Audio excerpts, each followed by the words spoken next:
Good evening, everyone. Welcome to this last A2 microeconomics workshop. So tonight we are going to to go through the second part of the PPT on the labor market. We will need to talk about perfect competition. Then we will briefly introduce the concept of transfer earnings and economic rent. Then we will talk about a monopsonistic labor market. We'll talk about the impact of a minimum wage in the equilibrium in the labor market. And finally, we will talk about income inequalities, especially wage differentials, whether or not we can use economic theory to understand them. So there is a lot on our plate tonight. So let's get started, and let's start with perfect competition.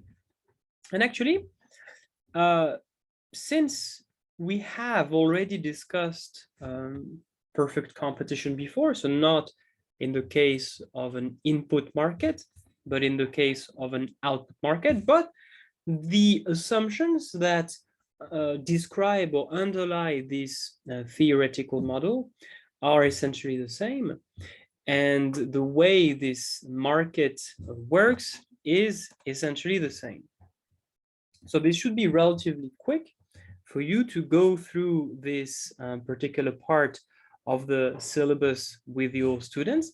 And of course, you should start by describing the assumptions that describe a perfectly competitive labor market. And of course, these are the same assumptions as those that we found when we described the perfectly competitive product market. Okay, so the assumptions, of course, we have many buyers and many sellers. Each of them or all of them are sufficiently small, which means that you have no buyer or no seller who has a large market share and who would be able to influence the market price, the wage. So here, of course, be careful. We are in an input market, and therefore buyers are firms and sellers, they are households. Households, they sell their workforce to businesses. There is free entry and exit into this market. Okay, so no barriers to entry, no barriers to exit. This basically assumes perfect geographical and occupational mobility. Labor, this one is very important. Labor is what we trade. Okay, so this is essentially the product that we trade or the service that we trade in this input market. And we assume that it is homogeneous, which means that essentially all workers are the same. Okay, you have no such thing as a good worker, a bad worker, a high quality worker, a low quality worker. They are all the same. I usually call them stormtroopers. Okay, just like the army of clones from Star Wars, they are all completely identical, same productivity. And also, it is important to understand that on the one hand, workers are the same, but on the other hand, firms are also the same. So the buyers are the same in the sense that all jobs have the same non-pecuniary advantages. All right. So in that case, if all the firms who buy labor in this perfectly competitive market, if they offer the same non-monetary advantages, okay, could be I don't know, health benefits, could be holidays, could be pension schemes, things like that. If they all offer the same non-monetary benefits, the only thing that is going to guide workers and determine who they are going to sell their workforce to is the wage. They only care about what is the wage that is offered by businesses, because everything else is the same. And there is perfect information in this market on both sides, which means that firms, they know everything, households, they know everything. And in particular, what is going to be important for us to understand the equilibrium in this market is that workers, they know the wage offered by each firm. Okay, so they will never sell their workforce to a business that offers less, okay, than others. So yes, this means that workers, they can always sell their workforce to the highest bidder, essentially. Thank you for joining me tonight, Xiaolu. I was afraid that I would be alone, so thank you very much. And of course, if you have any question, feel free to ask, okay? This workshop is likely to be long, so make yourself comfortable, and we will take a break in the middle, okay? Because it is likely to be a bit long. Okay. So just like in what we did before in perfect competition, if we want to find the equilibrium in this market, the equilibrium price is, or the equilibrium wage is simply determined by the market forces of supply and demand. Okay, you have the market demand for labor. There is a market supply of labor, and together they determine the equilibrium wage rate. And each buyer, each seller, they take this wage as given. Of course, they are price taker. So each of them, each buyer, each seller, each firm, and each household, they have no influence on the equilibrium wage. Okay, doesn't matter how much labor they sell, it doesn't matter how much labor they buy. Okay, the wage remains the same. So everyone is price taker, or you could say wage taker. Then there is essentially the following slides are meant to explain, to justify why the supply of labor is going to be, let me show you, why the demand of labor, why the supply of labor is going to be perfectly elastic at the equilibrium wage rate. Remember, just like when we studied perfect competition in a product market, we justified that the individual demand facing each firm is perfectly elastic, horizontal, at the equilibrium price. And here it's essentially the same thing. If we take the perspective of if we take the perspective of one business, one individual buyer, it will face a supply of labor. So it will face households, and the supply of labor that this individual firm will face is going to be perfectly wage elastic at the equilibrium wage. Actually, it's going to have this shape. Okay, let me just explain briefly why. I'm not going to go through all the slides because it is, yes, a bit one step further. But I'm just going to say a few words about that just to make sure that everybody understands that, yes, if we take the perspective of one individual firm, this is the supply of labor that it will face. So in green, I have the market supply of labor, or the industry supply of labor. And in blue, I have the market, the industry demand for labor. As I explained, altogether, they will determine the equilibrium wage rate. Okay. Now, remember what I said. All firms, they offer the same non-pecuniary advantages, okay? The same non-monetary benefits.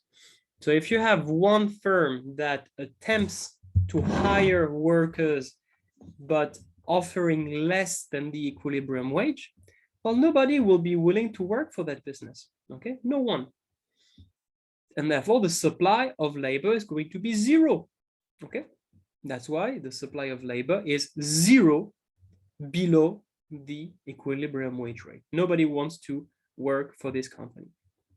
However, if I offer a wage that is above the equilibrium, the equilibrium wage rate, then everyone wants to work for me. Okay, let's assume that all other businesses, they offer exactly W star. What if I offer more than that? Well, in that case, I am the highest bidder and everyone wants to work for me. So the supply of labor that I face as a business is equal to the total market supply. So you see, above W star, I face the total supply of labor. Below W star, I face a supply of labor equal to zero. Nobody wants to work for me, okay? And this horizontal section, well, doesn't really matter, but it essentially means that, yes, it is perfectly inelastic at W star because a very small change in wage, a very small increase in wage would will lead to an increase in the quantity supplied from 0 to a very large number, the total market supply, and a very small decrease in the wage rate would lead to a massive decrease in the supply of labor from a very large quantity to 0. Okay, so that's why this is essentially the supply curve that each individual firm faces in this market. Okay, all right. But again, I don't want to say too much. Just remember that yes, one business, one individual firm faces this supply of labor, 0 below and a very large quantity above. Okay. So what did we say? We said that in a perfectly competitive market, in labor market, the wage rate is determined by the equilibrium between the market supply and the market demand. Okay. And on the other hand, the individual supply of labor for one firm is perfectly elastic at the equilibrium wage rate. And what we did last week, we saw that the labor demand curve for one individual firm, the individual demand for labor, is equal to the MRP, the marginal revenue product of labor. Okay, this is what we discussed last week. Feel free to have a look at the recording if you do not remember. So, what is the objective? Again, the objective for the firm is to maximize its profit. Okay, we know that, and we know that the rule to maximize profit is the marginal cost of labor, which we call the marginal factor cost of labor, should be equal to the marginal revenue of labor that we call the MRP.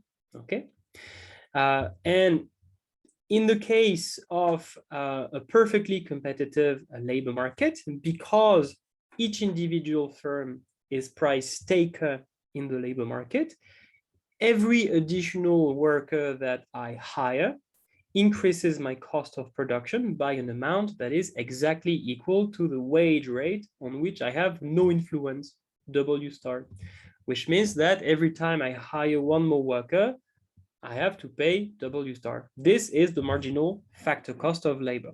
This is what we see here. So essentially, the rule to maximize profit for an individual firm in perfect competition is simply W star, the equilibrium wage rate, my marginal factor cost of labor, is equal to the MRP, which also means that the individual demand of labor, the MRP, is equal to the individual supply of labor, which is perfectly elastic at W star. Okay, so yeah, so essentially, how do we find the equilibrium in perfect competition? So in the markets, market supply is equal to market demand, easy.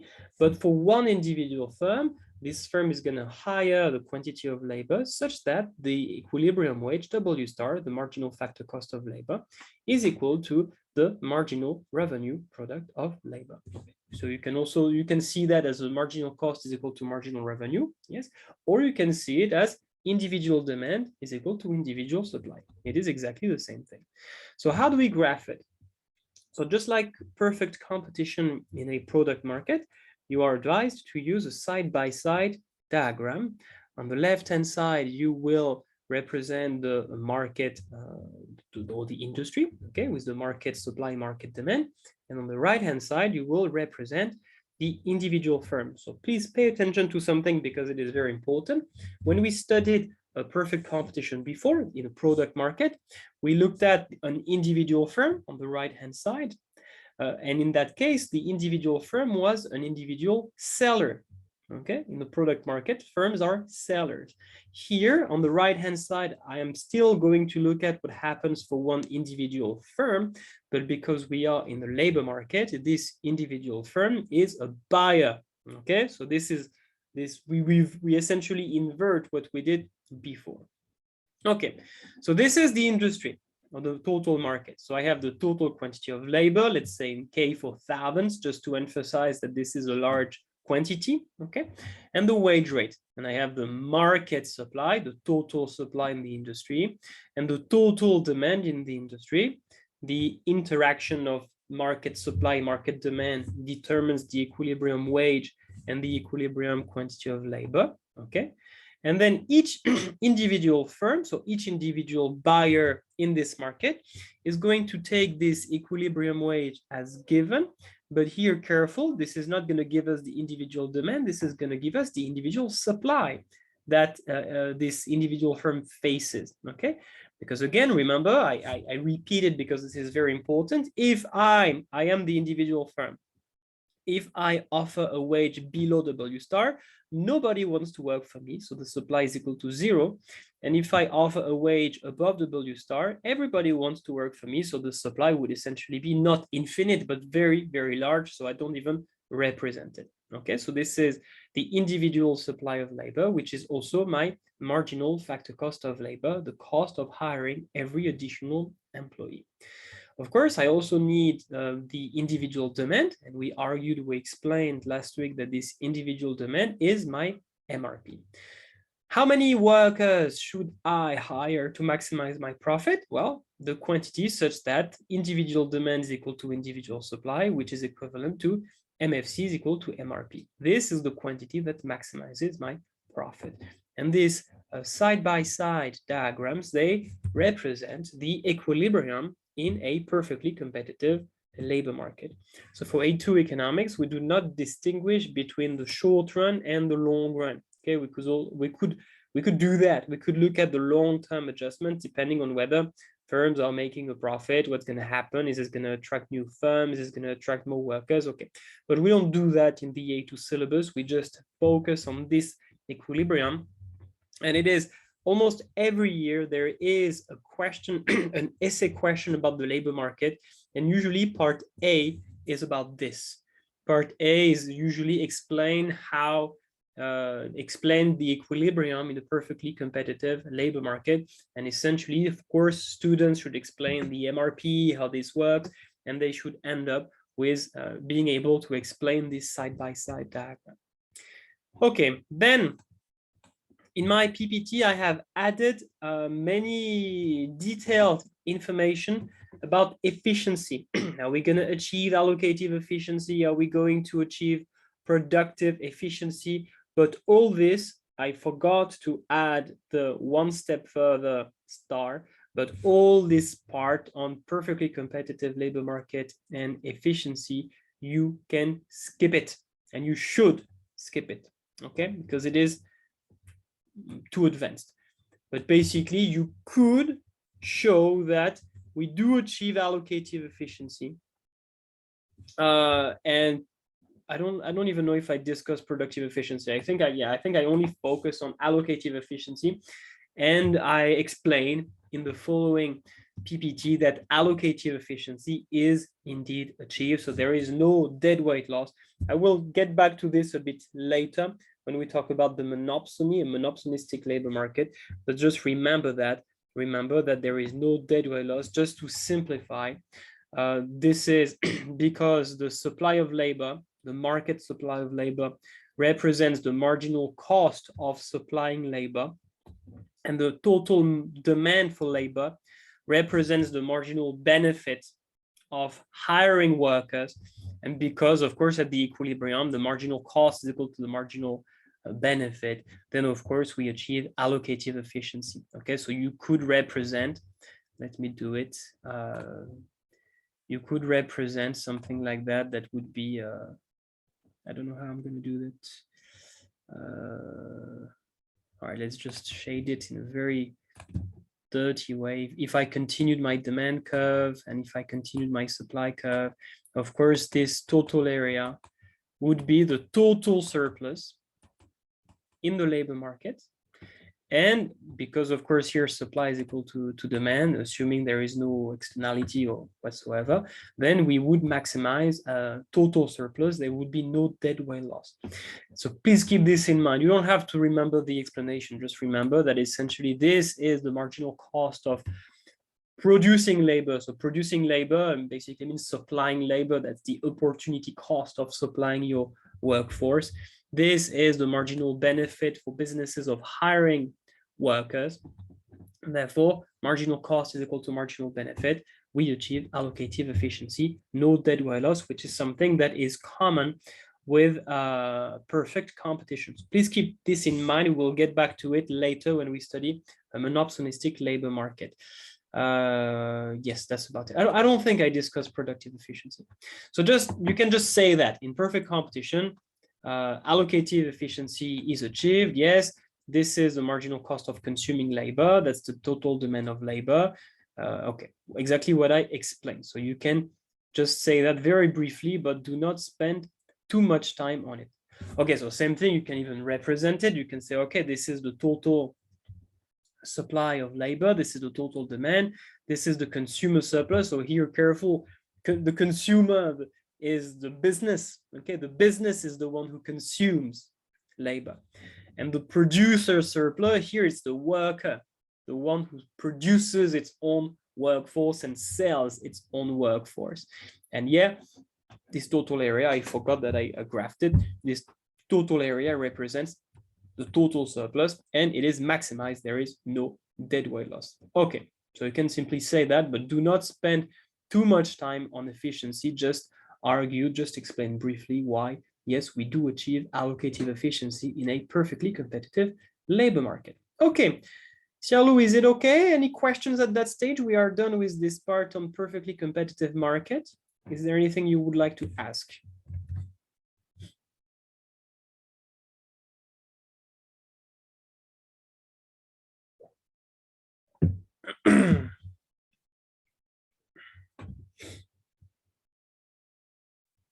All good?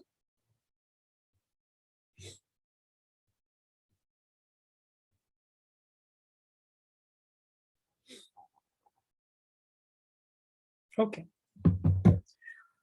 Okay, this part is to relax, transfer earnings and economic grants. So that's extremely simple. I like this picture, and it's a very good illustration of what we mean by transfer earnings and economic grants.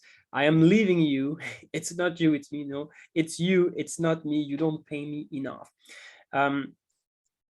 Because that's the why is this a good illustration of the concept of transfer earnings? Because basically, for labor, what we call the transfer earnings, it's the minimum wage that you must be receive, so you well, keep your current job. If you receive less than your transfer earnings, you are better off quitting your current job and taking your next best alternative job. So that's exactly it, right? You don't pay me enough, so I'm leaving, which means I'm gonna do something else. I'm gonna take up another job, my second best job, because my current wage is below my transfer earnings. So I have an incentive. I'm encouraged to quit my current job. Okay. All right, so these definitions are very important. They are MCQs, they are essay questions about that. So it is very important that your students know what they are. So the transfer earnings of a factor of production, so it could be anything. Of course, in the current chapter, we are going to focus on labor, but it could be anything. It is simply the minimum payment that must be made to the owner of that factor of production to keep, well, this resource, this factor of production, in its present use. So essentially, it's the minimum amount that you have to pay, and if you pay less than that, then the owner of the resource will say, okay, I'm gonna sell my resource somewhere else. Okay, I'm gonna sell it to someone who pays me more. That's essentially the idea. Okay. Yeah, so if the owner receives less than the transfer earnings, then it will transfer the resource to its next best alternative. So I think this is why we call that transfer earnings, because if you earn less than transfer earnings, you transfer the resource to the next best alternative. Okay, so yeah, when you think about it, the transfer earnings of a factor of production is simply equal to the opportunity cost that is incurred by its owner when keeping the factor of production in its present use. Do I have an example? No? So for example, if my current job, let's take a simple example. Okay, let's say that my current job pays $20,000 per year. Okay, and let's say that the next best job pays me $15,000 per year. Of course, all the non-monetary benefits are the same. Okay. So in that case, what is the minimum salary that I must receive so I keep my current job? Well, I must receive at least $15,000. Okay.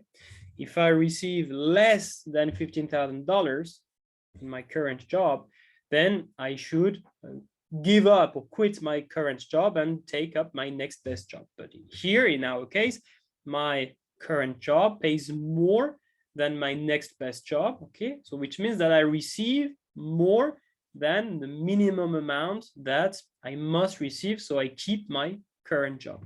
I receive more than the transfer earnings. In that case, the transfer earnings are simply equal to $15,000. And $15,000 is indeed the opportunity cost of taking or keeping my current job. Okay, if I keep my current job, what is the opportunity cost? The value of the next best alternative, and the value of the next best alternative is $15,000. In some MCQs are very confusing because they consider that the opportunity cost is the difference between the two. And in some books or questions, they would say that the opportunity cost is $5,000 or minus $5,000. No, absolutely not. If we stick to the definition of an opportunity cost, it's just the value of the next best alternative. And here it's $15,000. Okay, so that's why we can say that the transfer earnings of associated with my present use of resource, my current job, is equal to $15,000. This is the minimum amount that I must receive. Okay, rather simple.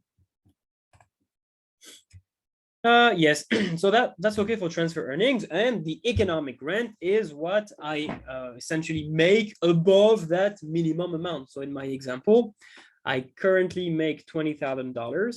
The transfer earnings are equal to $15,000, and therefore the difference is called the economic rent. So it's some kind of, I don't know, some kind of profit or surplus that you make when you receive more than the minimum amount necessary to keep you or to keep your resource in its present use. And if you add the transfer earnings and the economic rent, well, of course, you have the total payment, the total amount that you receive when you sell the resource. Okay, all right. This last remark is not very interesting. Actually, I don't know. I thought no. I thought I wrote it. Maybe I deleted it. But actually, we've already talked about that when we studied profit, because normal profit is the transfer earnings of enterprise. Because remember, if I earn less than normal profit, then what should I do? I should stop my current business, okay, and instead run my next best alternative business, because I can make more profit if I run the next best alternative or the next best business opportunity. So that's why we can say that normal profit is the transfer earnings of the factor enterprise. And the economic rent is what we call abnormal or supernormal profit. Okay, what I make above normal profit, above the transfer earnings of enterprise, is the economic rent, abnormal profit. Oh, okay, it's here. I knew that I wrote it somewhere. So yes, in the case of entrepreneurship or enterprise, how do we call the transfer earnings? How do we call the economic rent? Transfer earnings, it's normal profit. The economic rent is abnormal or supernormal profit. Then you have, of course, another example, which is very similar to what I did just now. So Emma works for firm A and she receives $2,000 per month. Her next best alternative is to work for firm B, where she could make $1,500 per month.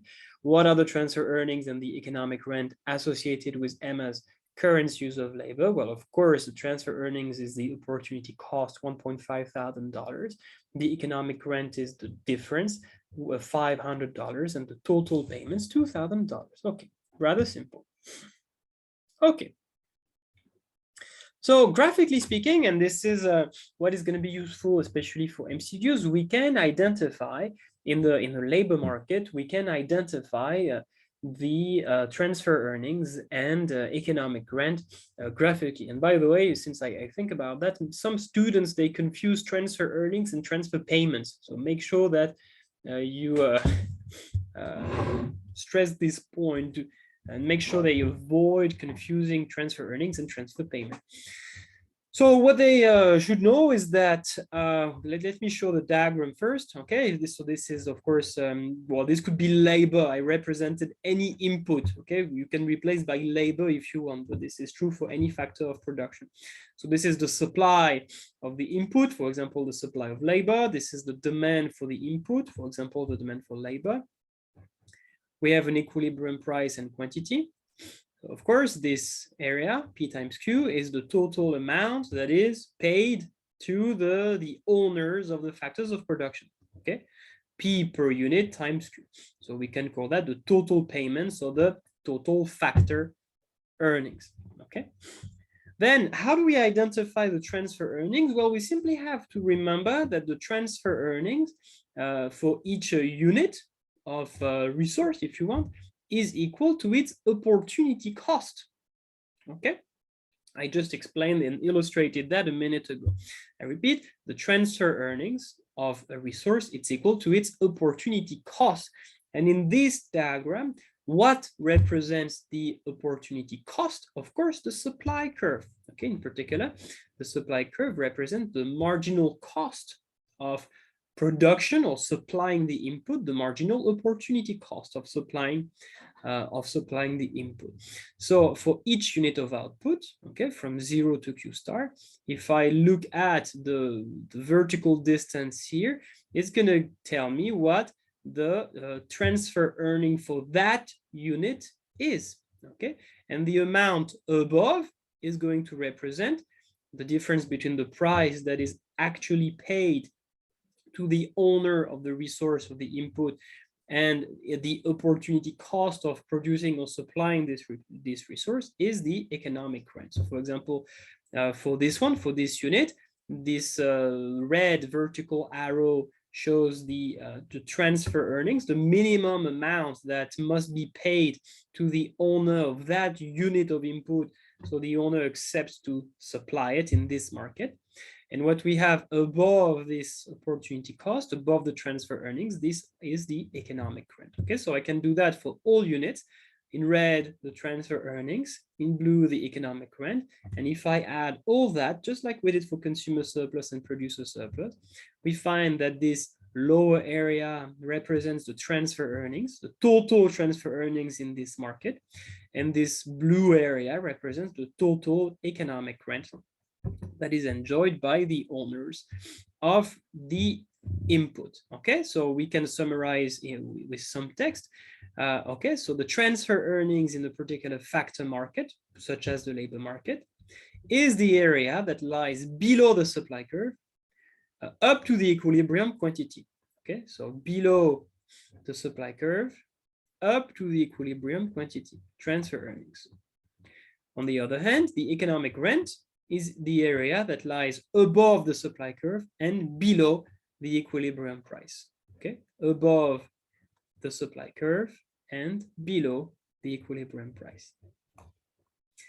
Okay, and obviously, the more inelastic, and this is the next thing, and actually the last thing about that I need to show you, the more price inelastic the supply of a factor of production, so if it becomes steeper, for example, the greater the proportion that is made up of economic rent. Okay, we don't even have to remember it. We can show it very easily. Let's look at several cases. I'm going to start with a supply curve that is perfectly elastic. And then gradually I'm going to make it steeper and steeper. And you will see that for the same total payment, because I'm going to keep the same equilibrium, okay, same P star Q star, but I'm gradually going to make my supply curve more and more price inelastic or wage inelastic. You will see that the proportion of economic rent is going to increase from 0 to 100%. So let's start with a perfectly price elastic supply. Okay. Well, in that case, everything, the total, so P star, Q star, it's the total factor payments. Everything is made up of transfer earnings.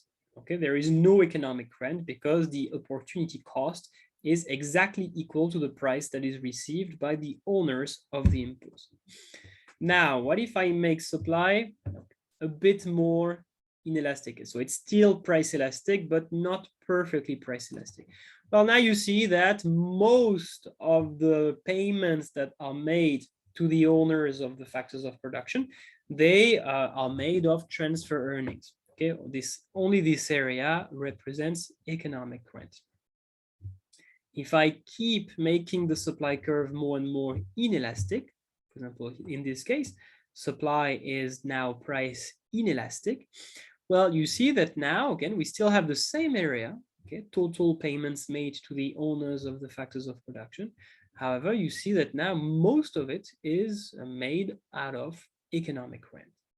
And finally, if I represent a supply curve that is perfectly price inelastic for the same total amount paid to the owners of the factors of production, then all the amount is basically economic rent, okay? Because in that case, the opportunity cost of supplying this resource is 0, okay? We don't see it, but I should represent it here, okay? It's 0.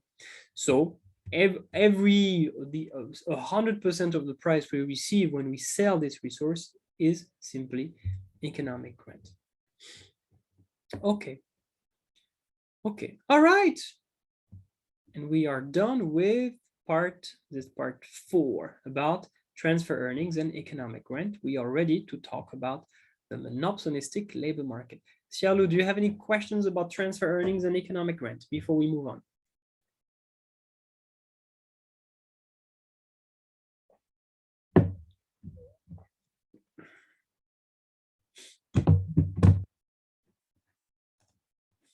No questions. Okay.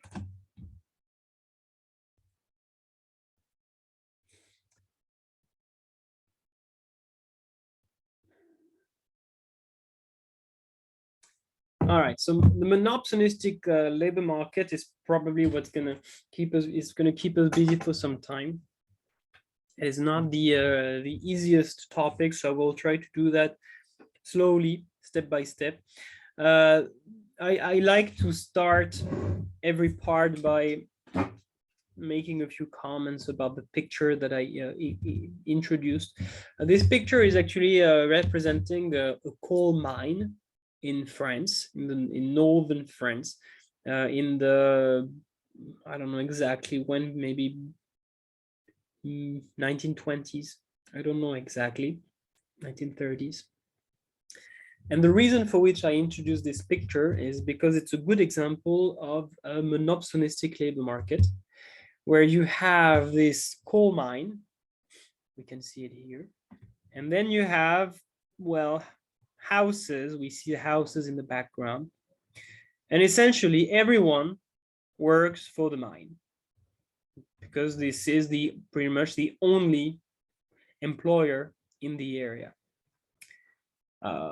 So to me, it's a good example of a monopsonistic labor market in which you have only one buyer, one firm who buys labor, and many other and many workers who well, supply their workforce to the same business. So that's why I introduced that picture.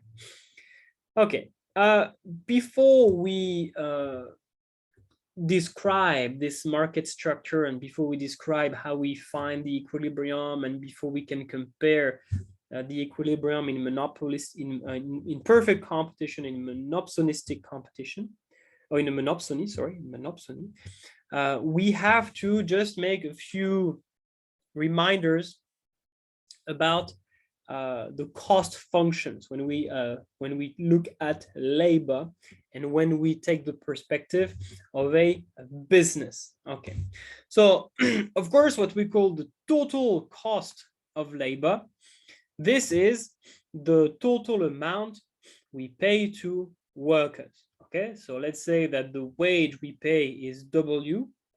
Let's say that the quantity of workers is L, then the total cost or factor cost. It's not fixed cost here, okay? It's the total factor cost of labor is equal to WL. All right. And of course, if I want to have the average factor cost of labor, again, this is not the average fixed cost, be careful, the average factor cost of labor, I simply divide this total cost by the number of workers that I have, and I find W. Okay, so of course, just like the price was equal to the average revenue, the wage is equal to the average cost. Okay, it's exactly the same logic.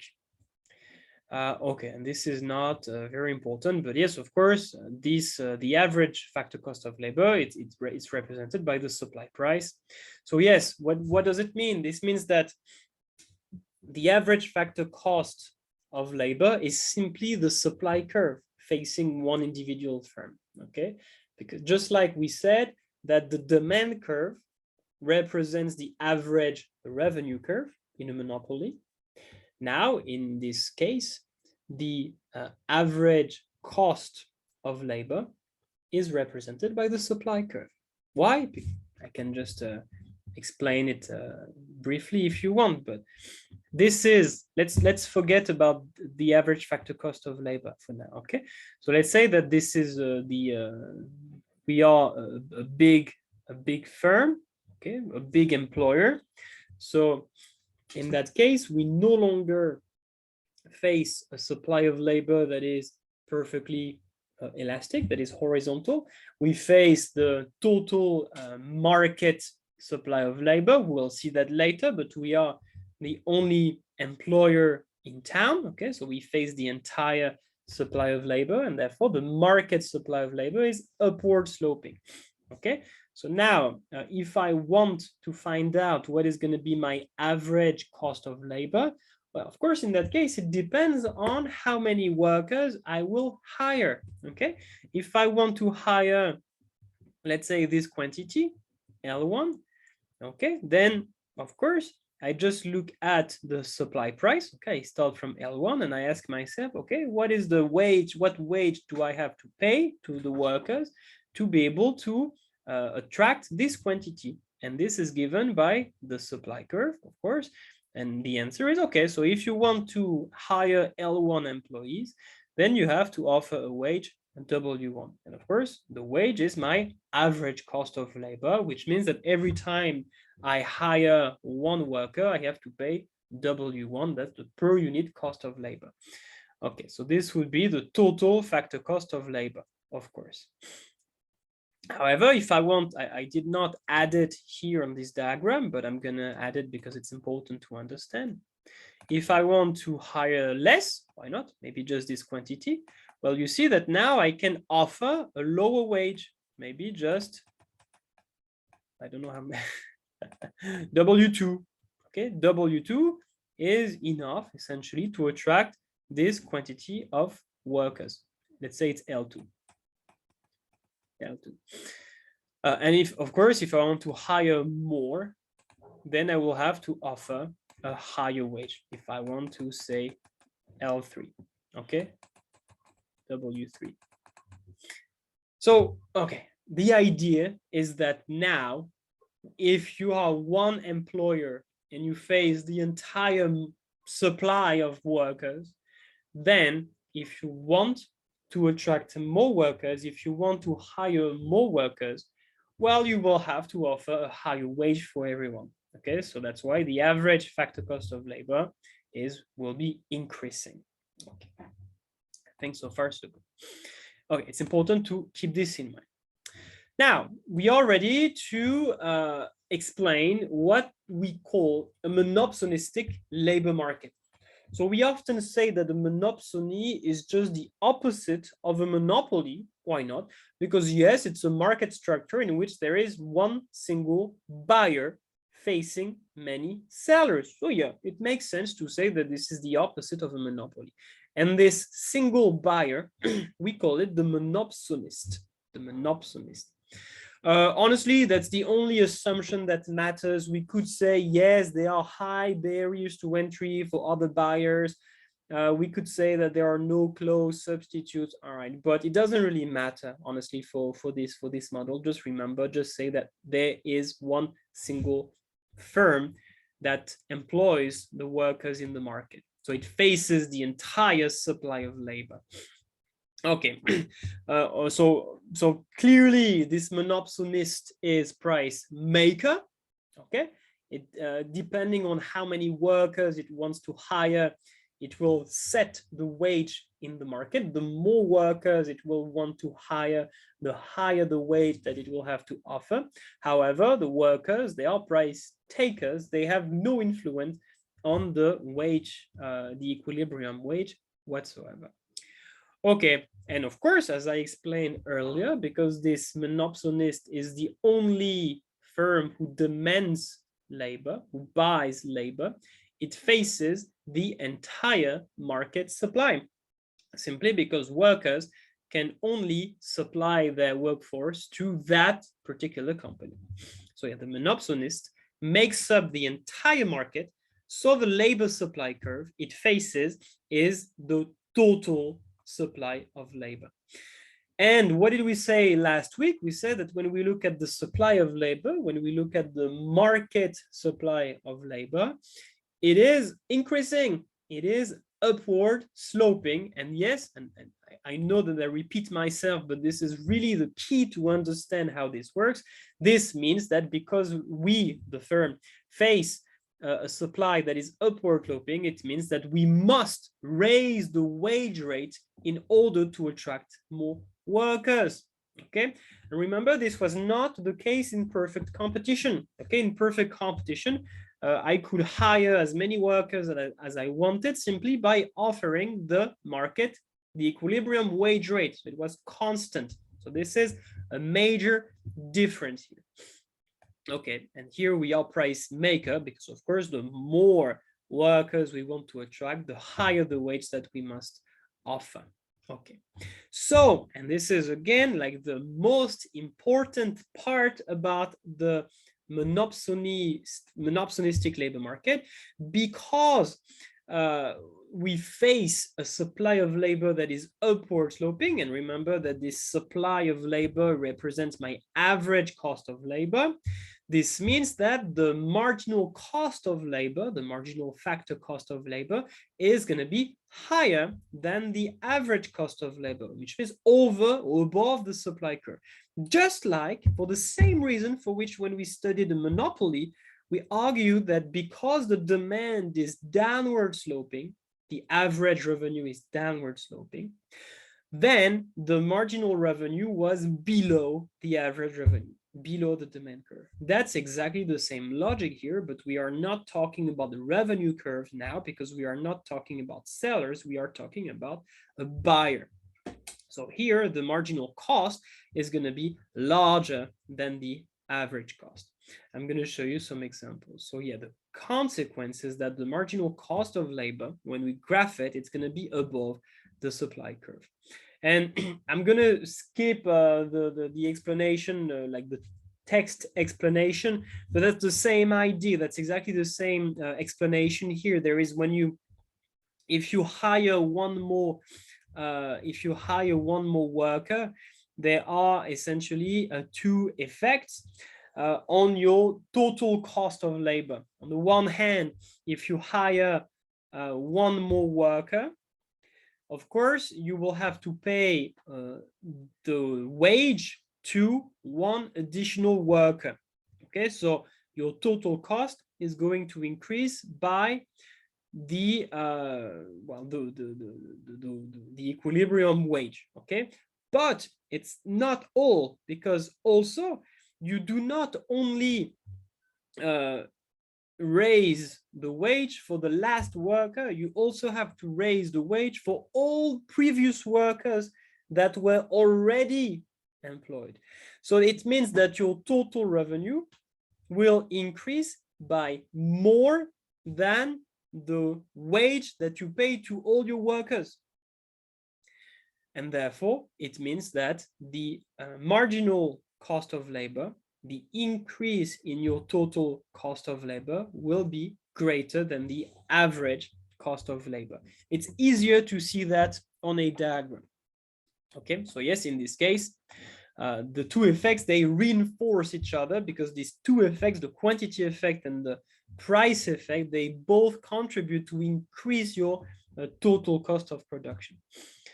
Okay, all right, so you have here, you have the explanation in text, but I would rather do the explanation with diagrams. It's easier, but if you want, you can just read that. Okay, let's take, let's use some figures. So here, this column shows the number of workers that I hire. Here, the second column shows the supply of labor. So essentially the price that I must pay to hire each given quantity of workers. Okay, so if I want to attract 4 workers, I must offer a wage of $18 to all, and so on. Remember that the supply curve represents my average cost of labor. I can simply calculate the total cost of labor, okay, simply by multiplying. Okay, so if I multiply the two first columns, I get the total cost of labor. And then I can simply calculate the marginal cost of labor simply by calculating the difference. So for example, the first one, well, it's going to be 12, because of course, when I move from 0 to 1, my total cost increases by $12. This one is 16, which is 28 minus 12, 20, which is 48 minus 28, okay? And what do we see? If we compare, let me circle the value just to make it clear. What we see is that, well, not starting from here, this is the average cost of labor, and you see that always the marginal cost of labor is always greater than the average cost of labor, okay? Always, because again, when I hire one more worker, of course, I have to pay the wage to one more worker, but I also have to pay more to all employees that I previously hired. That's why. I can even graph it. If you look at I can simply graph those two curves, and I would find something like that. So this is the supply of labor, okay? And I can graph, this would be the marginal factor cost of labor, okay? According to the table that I have, this is my average factor cost. This is the marginal factor cost of labor. I can go back a bit just to explain it clearly, okay? So let's say we start from here.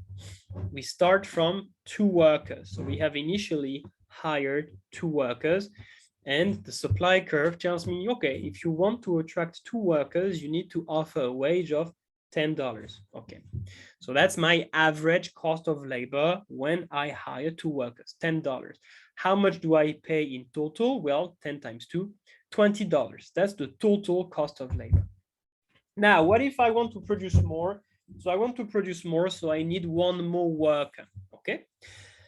However, the problem here is that if I want to attract 1 more worker, I need to increase the wage for everyone, okay? So I move from 2 to 3, but in that case, I need to increase the wage from 10 to $13. So $13 becomes my new average factor cost of labor. So of course, this bigger area is my new total cost of labor, 13 times 3, $39, okay?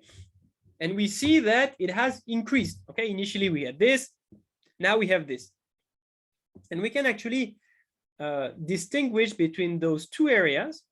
This area, let's start with the green one, represents, that's the wage that I have to pay to the 3rd worker, okay? I have to pay $13 to the 3rd worker, so this is $13. But I also, and this is the blue shaded area, I also have to pay 3 additional dollars to the 1st worker and to the 2nd worker. So my total cost of production, my total cost of labor increases by $13. What I pay to the 3rd worker, which is my average cost of labor, plus this area, okay? And therefore, that means that the marginal cost of production, the increase in total cost, is necessarily greater than the average factor cost of labor.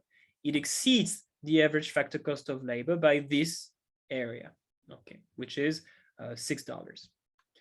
So this is what we sometimes call the price effect, and this is what we sometimes call the quantity effect.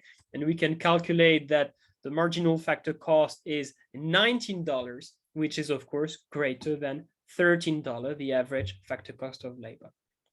I can do that once more. I'm not going to do it, but yes, of course, you can do it several times. What you can do is you can do it once where you explain it to your students, and then you can just ask them to do the second case just to make sure that they understand how this works. Okay, but essentially the conclusion is that you will end up having this curves. You will have the supply of labor. So careful, this is the market supply of labor, which is also the individual supply of labor, because now there is no difference, because okay, there is one single firm, so the market supply is the same as the individual supply, which also represents your average cost of labor, and above it you will have the marginal factor cost of labor. Okay, Xiaolu, so far so good?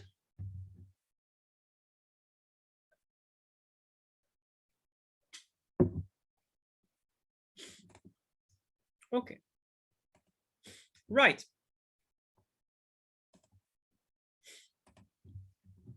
So now we are ready to describe the equilibrium. And you'll see it's very easy. Once you understand those functions, it's very easy. And why is it easy? Because it's always the same logic. The firm wants to maximize profit, and we maximize profit when MC is equal to MR. So now it's not about choosing a quantity of output, it's about choosing a level of employment, but it's exactly the same logic. We maximize profit where the marginal cost of labor is equal to the marginal revenue of labor when MFC is equal to MRP. That's it. And then again, this condition, it really works like a monopoly. This condition, MC is equal to MR, gives us the quantity or the number of workers that I have to hire. Okay, so this gives me a quantity. But now, of course, I need to find out, okay, so if I want this quantity, if I want to hire this quantity of workers, this number of workers, what wage should I offer? And of course, the answer to this question is given by the supply curve. The supply curve gives me the wage that I have to pay, to offer, to attract any given quantity of workers. Okay, so once I have found the quantity of workers that maximizes my profit, I will go down because the intersection between MR and MC will always be above the supply curve necessarily. So we go down until we meet the supply curve, the supply of labor, and we read the corresponding price. So just like in a monopoly, but remember in a monopoly, we had MC is equal to MR, we had the quantity, and then we went up until we met the demand curve to read the price at which we should sell our output. It's just if you reverse everything, so MC is equal to MR, you find the level of employment, and then you go down, you find the supply curve, and you read the corresponding wage. Okay. All right, and I will talk about efficiency later. But first, I want to show you the equilibrium. Okay, so we have the supply of labor, market supply of labor, which is my average factor cost of labor. This is the marginal factor cost of labor. We can show that it has the same vertical intercept and is twice steeper. We can show that. And of course, we have the individual demand for labor, the MRP. Okay. We should not call it the demand. It's not really the demand for labor because the concept of demand curve only makes sense when you are price taker. And of course, here the firm is not price taker. So just write MRP. Please do not write demand. The firm maximizes its profit where MC is equal to MR when the marginal factor cost of labor is equal to the marginal revenue product of labor. Okay, so we have LM is the M for monopsony. LM is the number of workers which will maximize the monopsonist profit. But careful, this is a very common mistake that students make. Mistake is to say that, hey, okay, this is the wage. No, of course not, because if you offer this wage, you can find that the quantity supplied would be here, right? If you offer this wage, you would have this quantity of workers willing to work for you. That's too much. That you don't want that. You only want LM, which means that you can offer a lower wage. Okay, and the wage is just given here. This, let's see, you go down until you meet the supply curve and you read the corresponding wage. This is the wage that you should charge to maximize your profit. This is going to attract exactly the number of workers that you want at minimum cost. Okay, so this is how you can represent the equilibrium in a in a monopsonistic labor market. Okay, in terms of efficiency, there is not too much to say, honestly. I don't want to give too many details, but just like in a monopoly, we can show that this equilibrium is not allocatively efficient. We can show that there will be a dead weight loss. How do we do that? Well, first we can calculate the total surplus in this market. So we can calculate the consumer surplus and the producer surplus. Okay, so the consumer surplus is the area below, well, it's not exactly the demand curve, but okay, to simplify, let's just call it the demand curve. Below the demand curve and above the price until the equilibrium quantity. Okay, so this would be the consumers. So here, careful again, the consumer, I mean the firm, okay, but the firm consumes labor. And the producer surplus, well, another name, economic rent, is represented over there, okay? So the producer surplus, in this case, that's just the economic rent of the workers in this market. You see the area above the supply curve and below the wage that they receive. So this is economic rent. This would be transfer earnings, by the way. And this is the, well, we can't really call it profit, but surplus of firm when she buys labor. Okay, so when I add those two areas, I get the total surplus in this market. Okay, and if I want to determine whether or not we have allocative efficiency, well, what I should do is simply to determine the level of employment that would be allocatively efficient.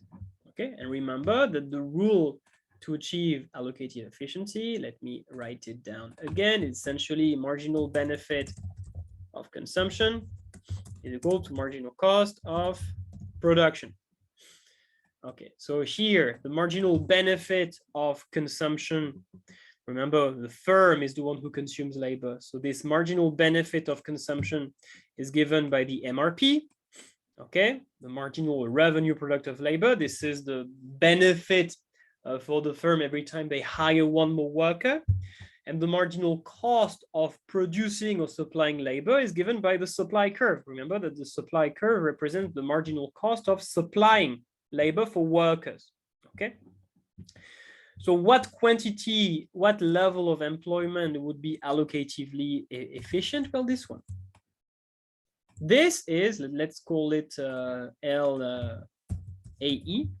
Sorry, LAE. I don't know if I can. No, I can't do that. LAE. So for the quantity of labor that is allocatively efficient, right there. Okay.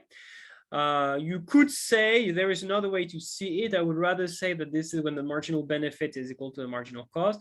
But you could say that in perfect competition, this would be the demand for labor. This would be the demand for labor. This is the supply of labor, and therefore supply is equal to demand. Boom, we would be there in perfect competition. Okay, that works too. So clearly, the monopsonist does not achieve allocative efficiency. You see that there is a gap. Oh, that's too big. There is a gap between what is currently produced, what is currently hired, the current level of employment, and the allocatively efficient level of employment. Okay, LAE. So you can call that not really an under provision, but an underemployment. Okay, the monopsonist underemploys. The quantity is too low. And we can also see that the wage is also too low. Okay, the monopsonist uses its market power to offer lower wages, because of course, if we wanted to be allocatively efficient, if we wanted to hire this level of output, we would need to offer this wage. Okay, so let's just give it again a name. Let's call it WAG. E. So this would be the allocatively efficient wage, or the wage that would allow to attract the allocatively efficient number of workers. Okay, so this position here, let's just put a beautiful star on this equilibrium here is the allocatively efficient equilibrium, which is what we had in perfect competition, where the supply of labor in the market is equal to the demand for labor in the market. Okay, but clearly this is not where we are. If we were there, if we were at the allocatively efficient level of output, this is what we would have. Okay, we would be there.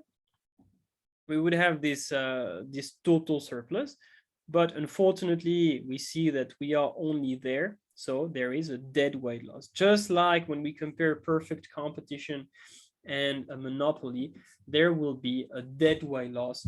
I can show it to you on this graph. Why not? This is, of course, the dead weight loss that is caused right here. This is the dead weight loss that is caused by the monopsonist. Level of employment is too low, and the wage is also too low. Okay, I think it's enough. You don't need to spend too much time on this.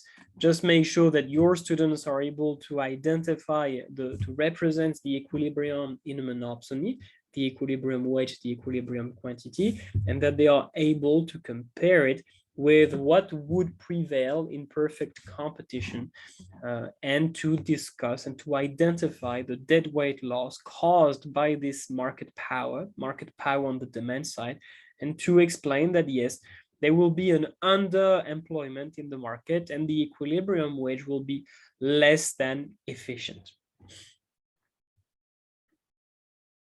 Okay.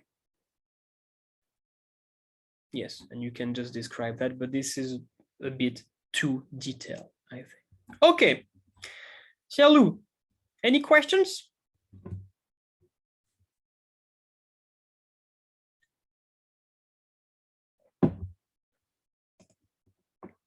Too easy. Should I go faster then? Maybe not.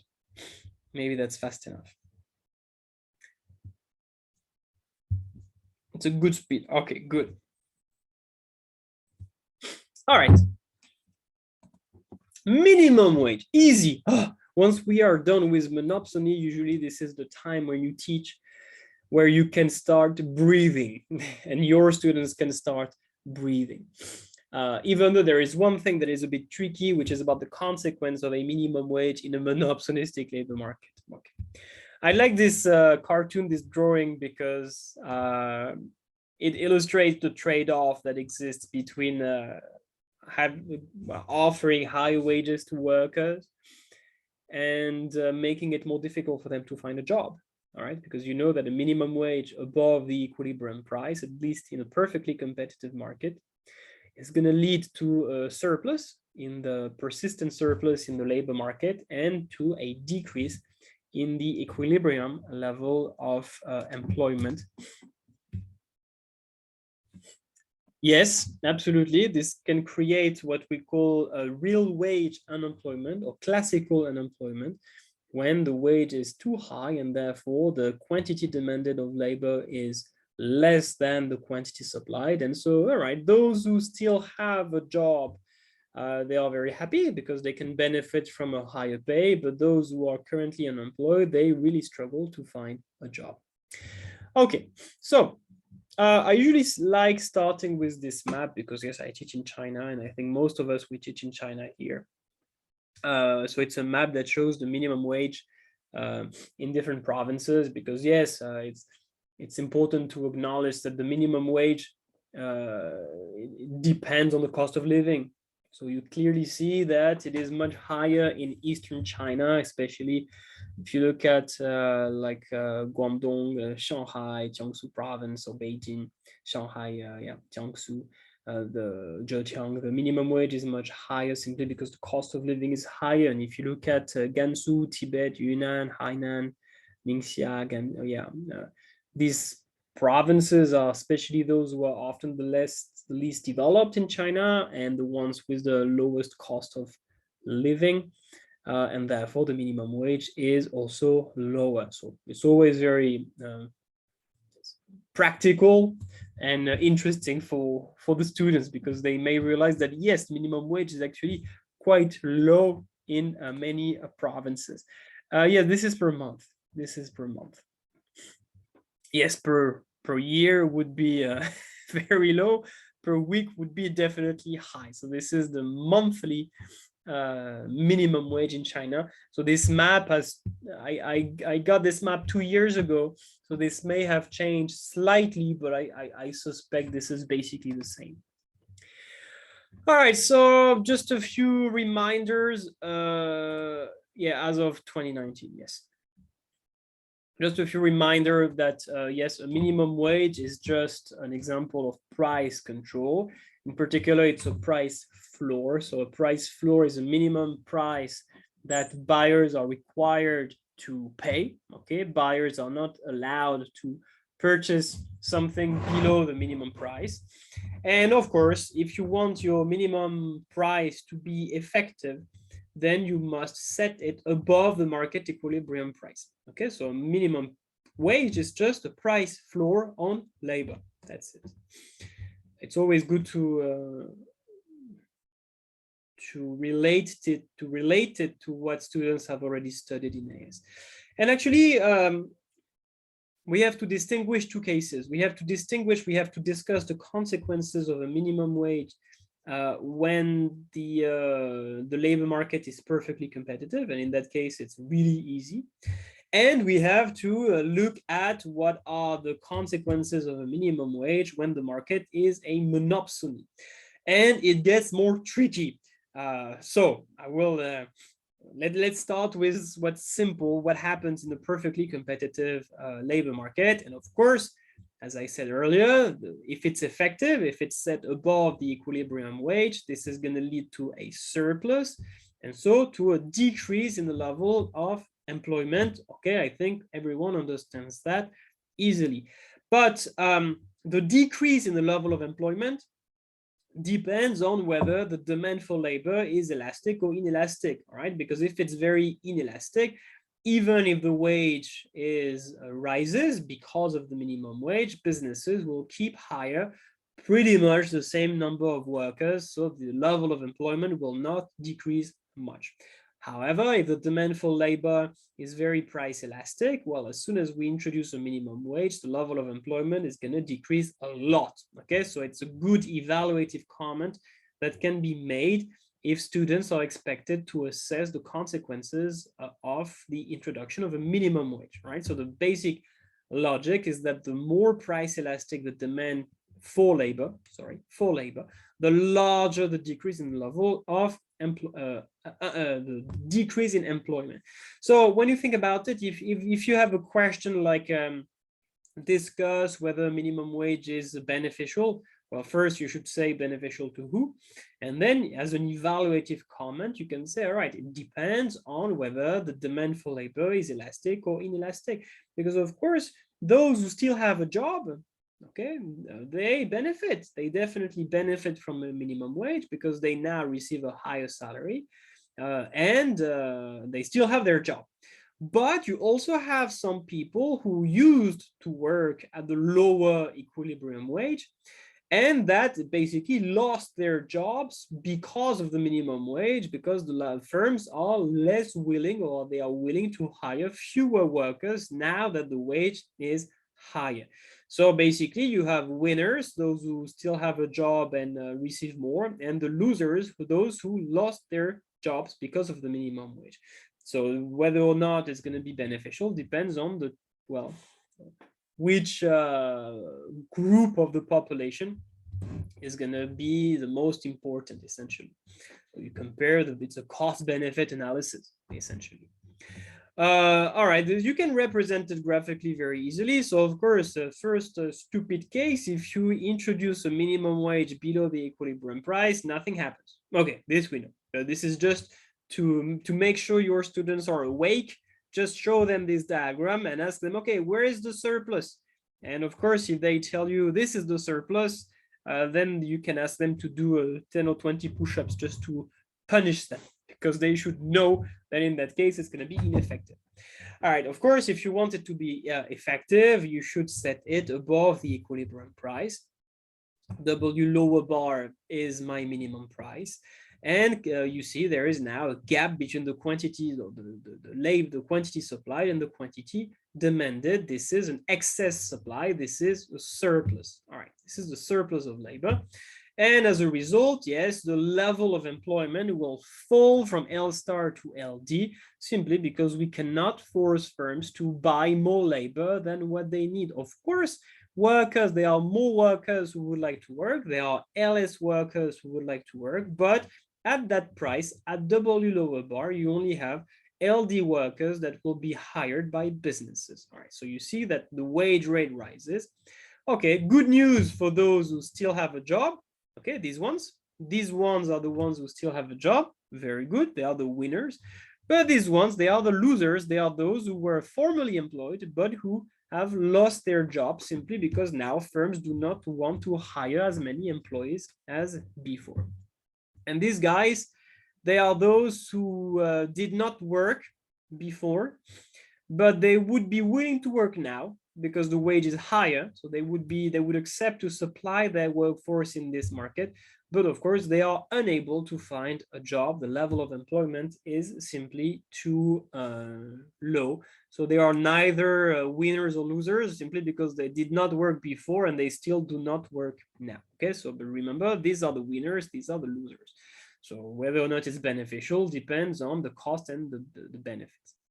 Okay, so now let's just see using the concept of the PD, and these two diagrams are very easy to understand. So here you see you have a price inelastic demand, and you see for the same those two diagrams, we have the exact same initial equilibrium. We have the same increase in wage, but you see that when demand is very price elastic, the level of employment decreases a lot. Okay, which suggests that, well, introducing a minimum wage is not likely to be very beneficial overall, okay, because a lot of people are going to become unemployed. However, if the demand for labor is rather price inelastic or wage inelastic, then you see that in that case, you can argue that the introduction of a minimum wage is likely to be beneficial, because very few people will lose their jobs because of the introduction of that minimum wage. And on the other hand, many people will benefit from receiving a higher wage every month. Okay, so it's an important evaluative comment that must be made. So for perfect competition, it is quite easy. Now, things get a bit more tricky when we analyze the case of a monopsony. Okay, so let's try to do that step by step. And the key, what I will attempt to explain, is that unlike what we had here, where we saw that if we have an effective minimum wage, it will always decrease the level of employment, more or less, but it will always lead to lower or less employment.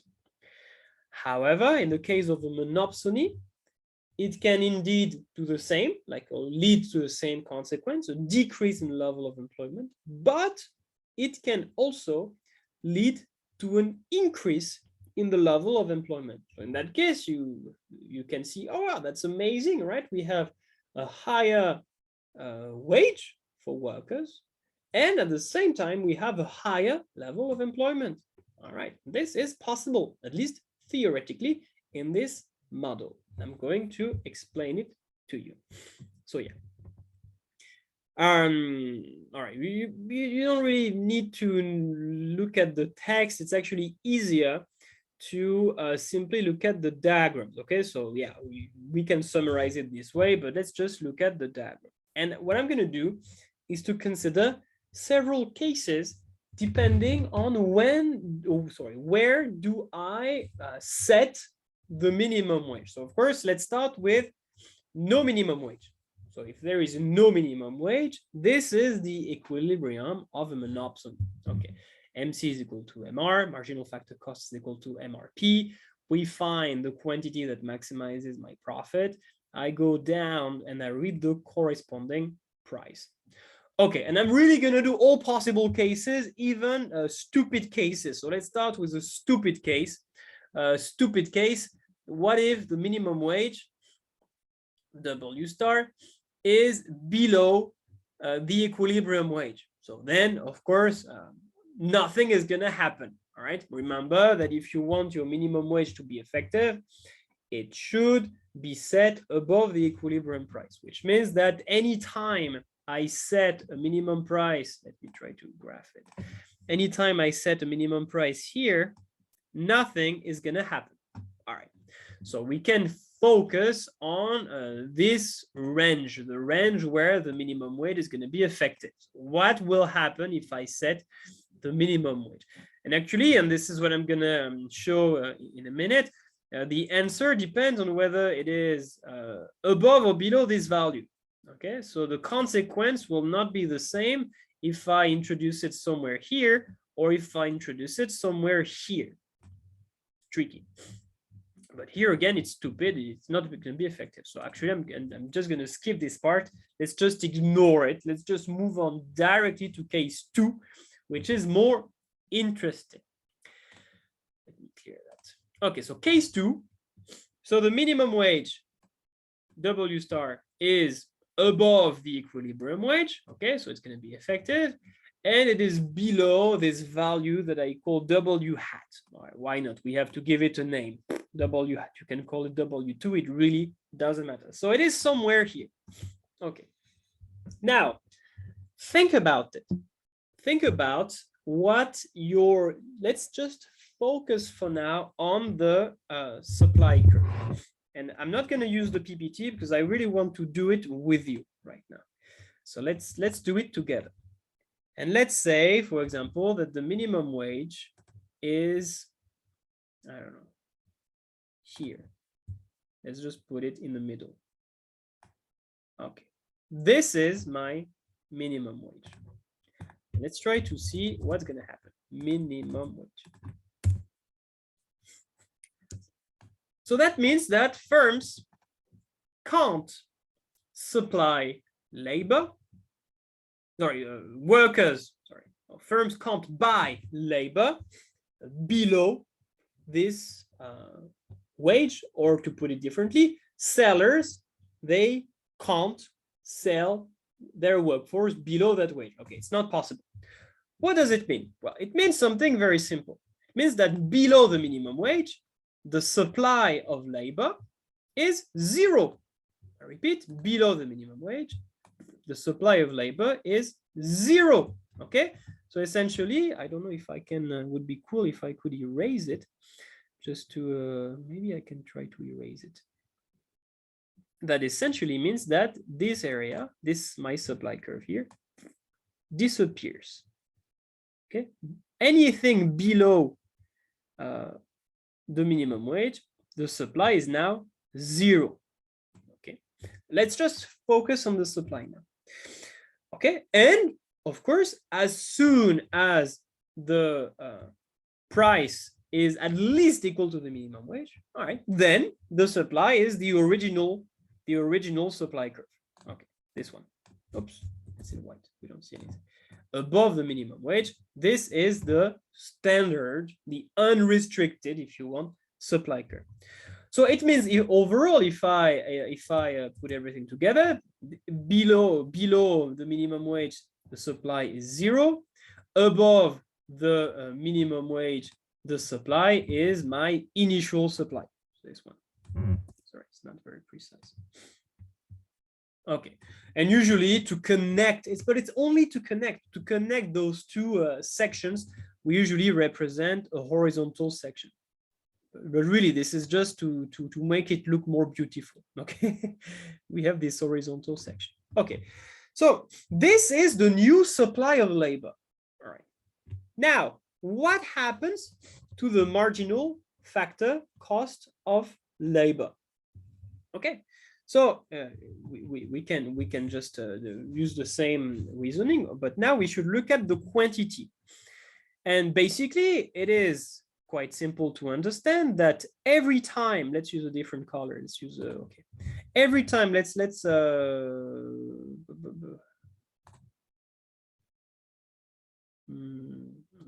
Let's just give a certain name to this quantity.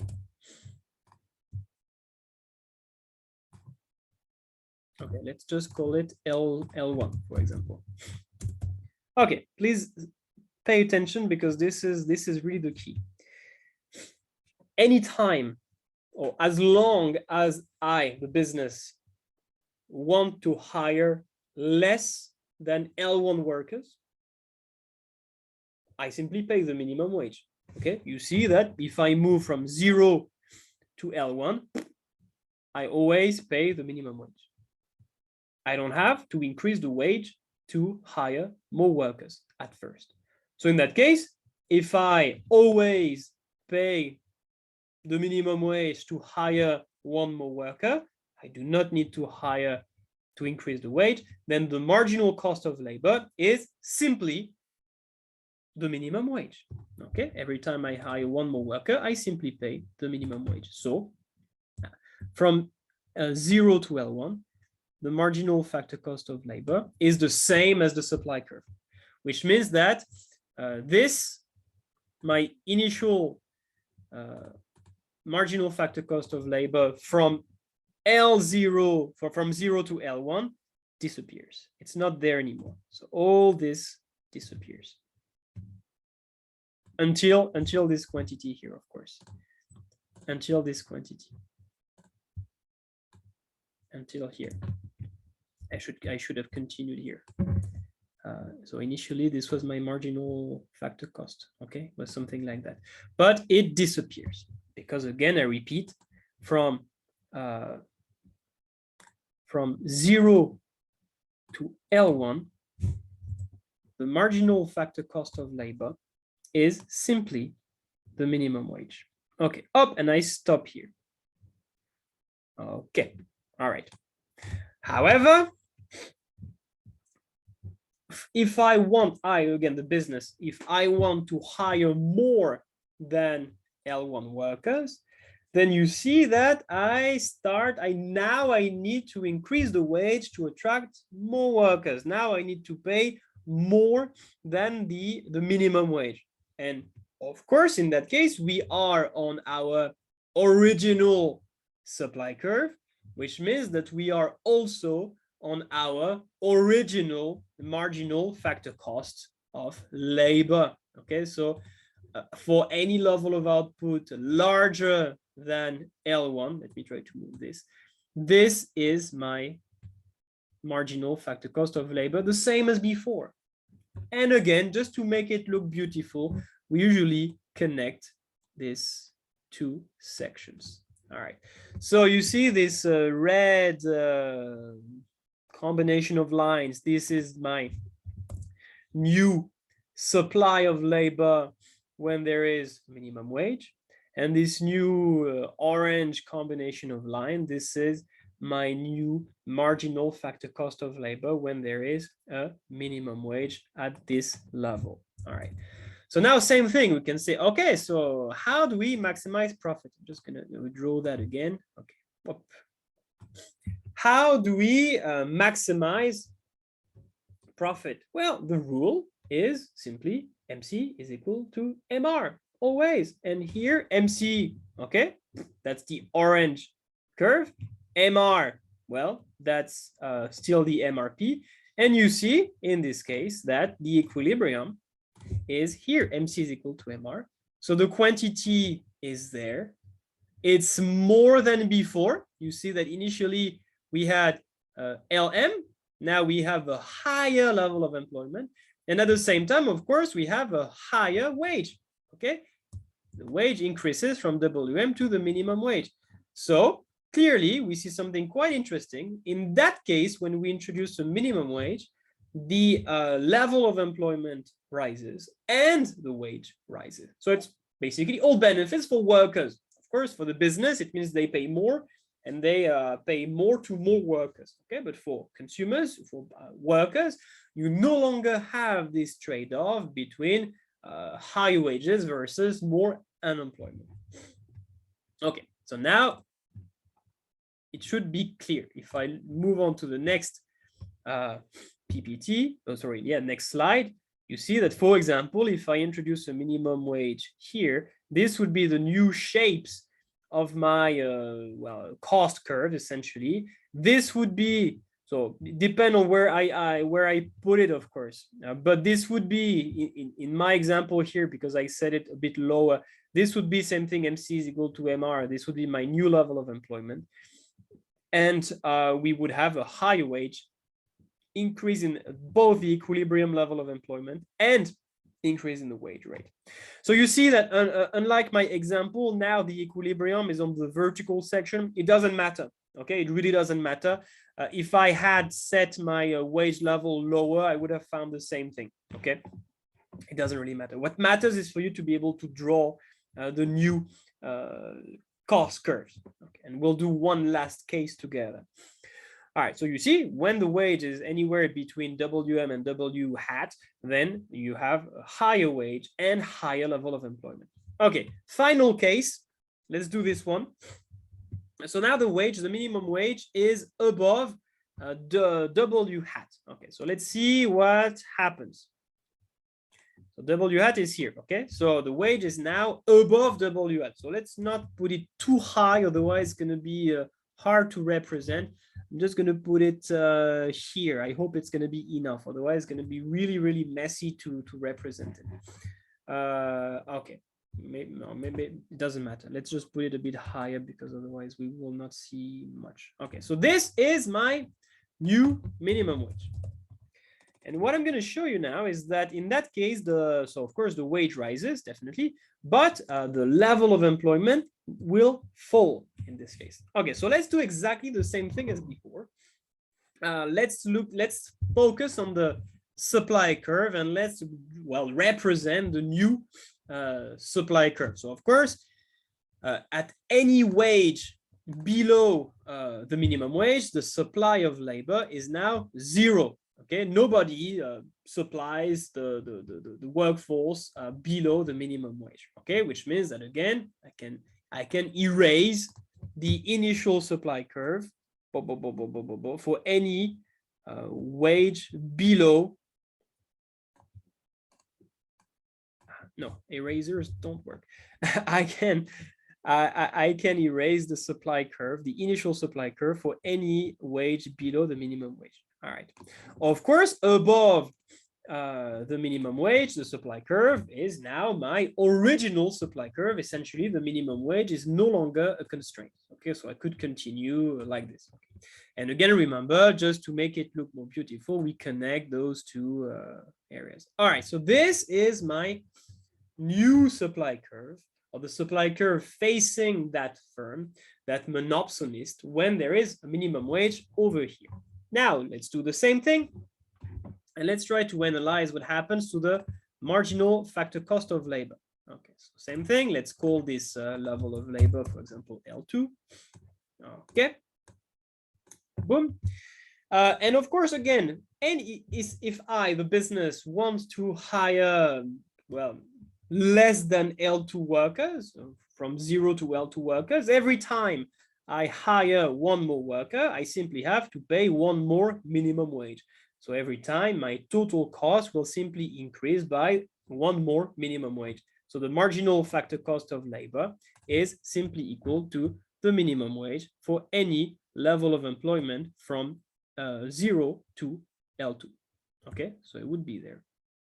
Okay, which means that I can again erase the original marginal cost from 0 to L2. So here you see that I'm going to have a problem that it's going to be too high, but let's just pretend that if I could continue this marginal factor cost, let's see if I can do precisely. Okay, it would be somewhere here, all right? So that's pretty high.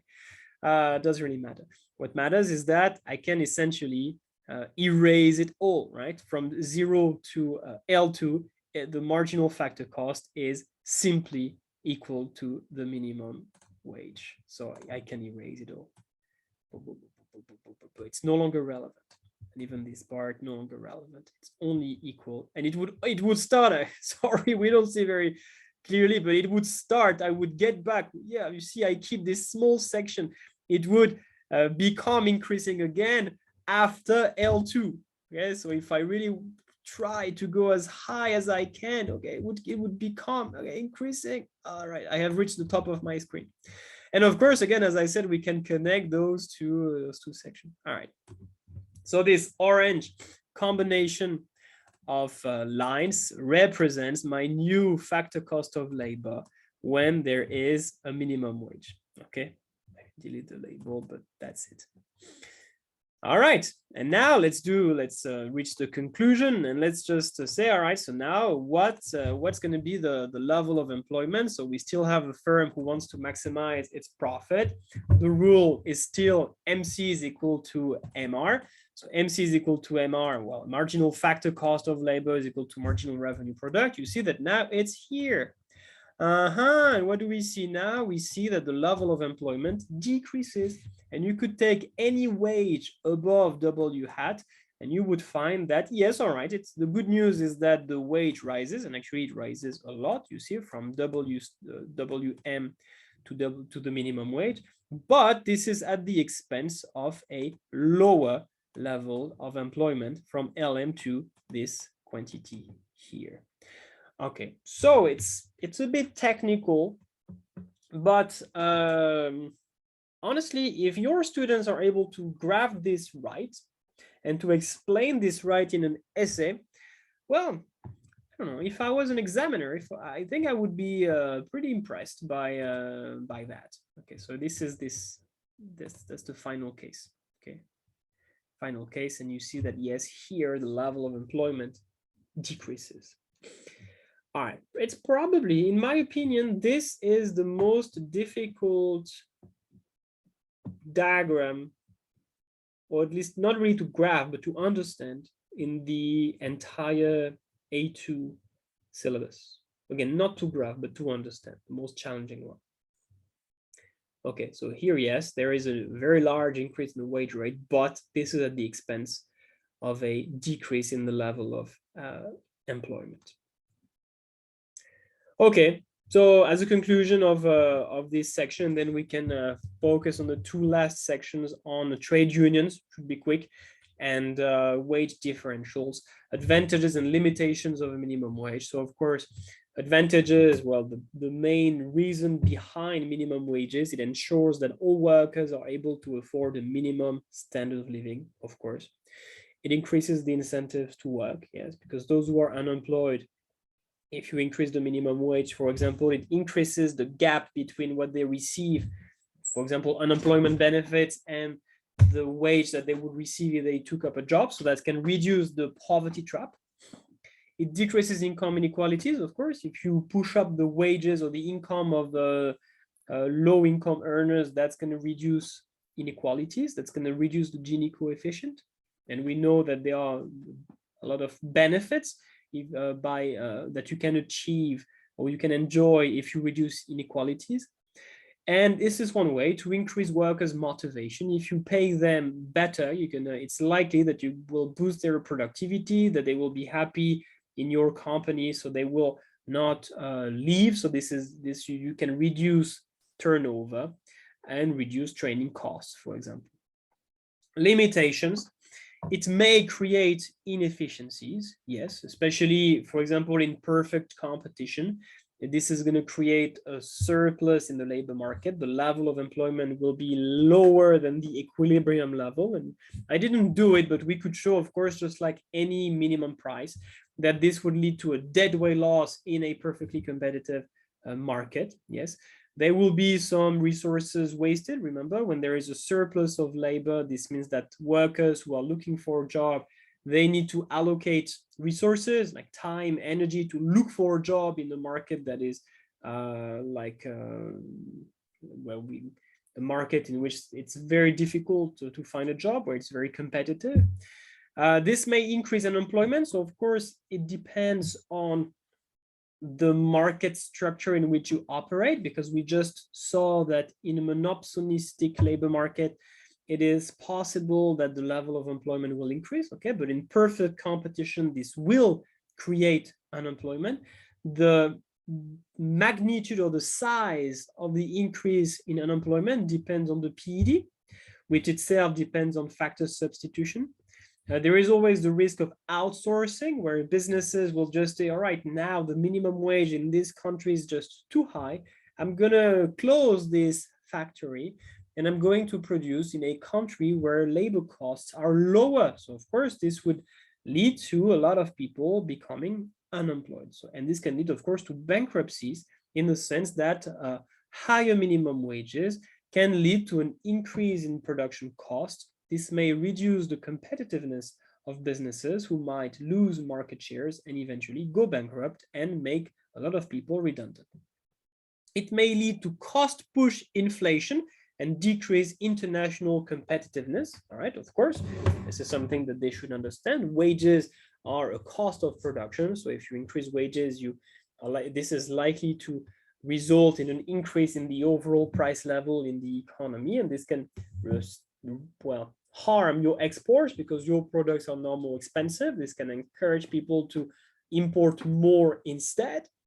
And of course, we know that this is a typical consequence of the black market, of price minimum prices or price control in general. This can lead to black markets where firms and employers have an incentive to engage in illegal transactions such as undeclared work, where businesses and workers that would agree on a wage below the minimum wage, which is of course illegal, but which can be mutually beneficial for workers and businesses, all right? Otherwise, they would not engage in such transactions. Okay, let's take a 5-minute break because we are not yet finished. I still need at least 30 minutes to finish this, so I will just take 5 minutes, take a glass of water, and I will be back.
Okay, shall we? Shall we finish this long module on the labor market?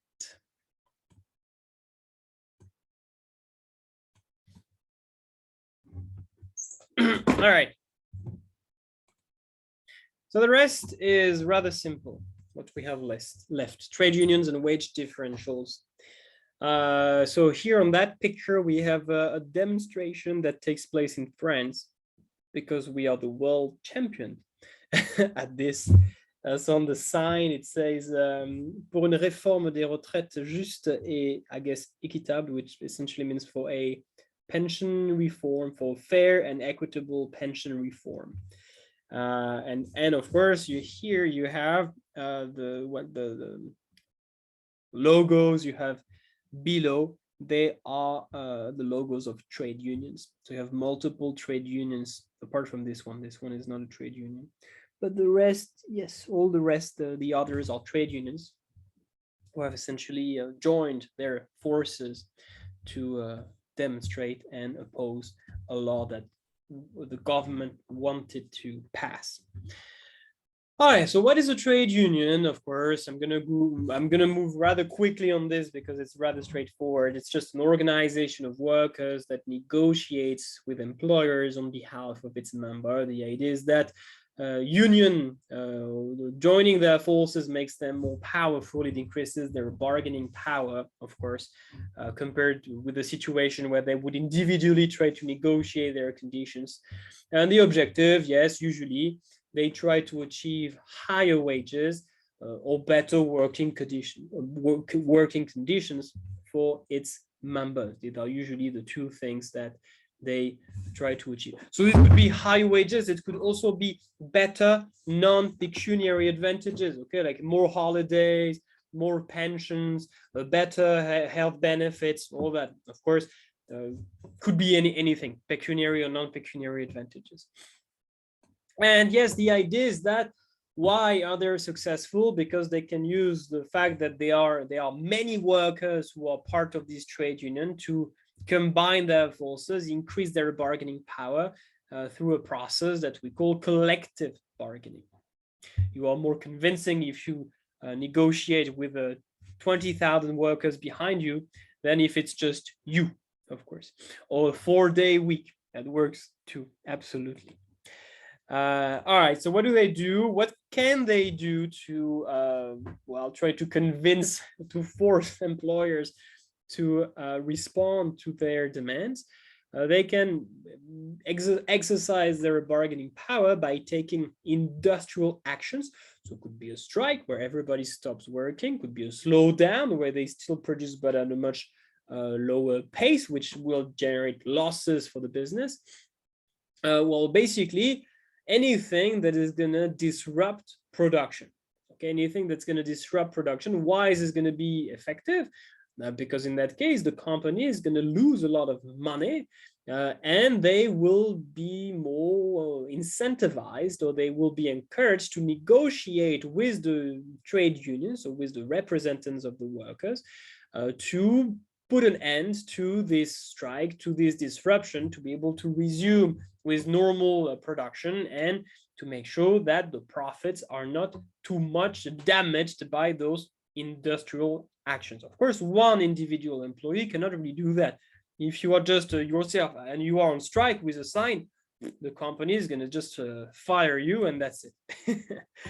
All right. Yeah, so basically the idea is that unionization gives market power to workers, that makes workers price maker. Of course, not individually, but overall, the trade union has a market power. So here on the supply side, just like a monopoly, there is a market power on the supply side, and the trade union is going to attempt to use its market power to extract higher wages. Just like in a monopoly, firms uses their market power to charge higher prices, okay? If you have one single, or if all workers within a market, they are part of the same trade union, of one single trade union, and if firms are not able to hire workers who are not unionized, who are not members of a trade union, this is what we call a closed shop, then, well, the labor market is effectively a monopoly. Okay, you have many buyers, many small firms who want to buy labor, buy workforce, but you have one single seller, which is the trade union, because it represents all the workers. It controls the supply of labor in that market, essentially. So it's important to understand that unions, trade unions, they essentially give market power to workers. And through this market power, they can secure high wages, better working conditions. Of course, this power is not unlimited, right? If trade unions demand too much, firms might just refuse and say, well, okay, so then we will just outsource production, we will just go somewhere else. Or the consequence might be that the firm might have to accept to increase wages very much, but then this might mean that this might undermine the competitiveness of businesses, and this might lead to loss in market shares and perhaps bankruptcy. So there is always a trade-off when you are a trade union and when you represent workers. There is always a risk. If you demand wages that are too high, there is always a risk that as a result, the company might decide to outsource production or simply to go bankrupt. Right? Okay, so how to secure higher wages? So there are three main strategies. There are three main strategies that trade unions can use to obtain higher wages for its members. First, this could be simply negotiation, like even in the absence of a, let's say, a government-imposed minimum wage, firms and trade unions can agree on a minimum wage. Okay, so my point is that this is not a national minimum wage. This is not even a provincial or state minimum wage. This is a minimum wage that is directly negotiated between the firms within a market, within an industry, and the trade unions representing the workers. So that can be simply negotiation. And we'll see that the consequences are exactly the same as those of a minimum wage. Could be by restricting the supply of labor. If you reduce the number of workers that are able and willing to supply their workforce within a particular market, a decrease in supply will lead to an increase in the equilibrium wage. Solution number 2. Solution number 3, to increase the demand. Okay, essentially, it's like inflation can be demand pull, can be cost push. Well, same thing. You can obtain high wages by decreasing the supply or by increasing the demand. All right, and we'll see how we can do that. All right, number 1, negotiating an above equilibrium wage rate. So that's what I said. It's like a minimum wage, but it's not set by the government. It is agreed. It's a negotiation process that leads to an agreement between firms and trade unions that, all right, the wage in this market, in this labor market, will not go below this agreed level. And again, the consequences are exactly the same as what we had with the minimum wage. So of course, it depends on the structure of the labor market, but assuming we are in a perfectly competitive labor market, and when you think about it, it doesn't make much sense because I just said that a trade union gives market power on the supply side. So it would make most sense to look at the diagram of a monopoly. Okay, but usually in books we keep things simple, and still we assume that the labor market is perfectly competitive. But again, when you think about it, it doesn't make sense. And again, under the assumption that the labor market is perfectly competitive, if trade unions they obtain a wage that is above the equilibrium wage for its members, then this is going to essentially lead to higher wage but lower employment, more unemployment. So there is a trade-off. Okay, those who still have a job, they are very happy. Okay, they have more income than before. But those who have lost their jobs because of that above equilibrium wage rate, they will be the victims of this higher wage. And as was the case before, this the balance between the winners and the losers depends on the PED. Okay, so that's exactly, I'm not going to show the diagram again because this is exactly the same as what we did before when studying the consequences of a minimum wage within a perfectly competitive market. Second solution, to restrict the supply of labor. Okay, yes. So how can we do that? Could be to operate a closed shop.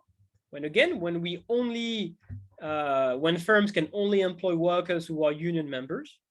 Okay, so that basically means that firms, they have less choice, basically. So they can choose from fewer, well, they can hire among a smaller set or smaller group of workers. So it's as if the supply they face is lower. So this should lead to higher wages. Or could be something like requiring a minimum level of education or training. Okay, let's say that in one market, initially, everyone who has a high school graduation is allowed to work within that industry with no further qualification. Let's say that there is a new law that was pushed by trade unions that now require everyone to have at least a bachelor's degree.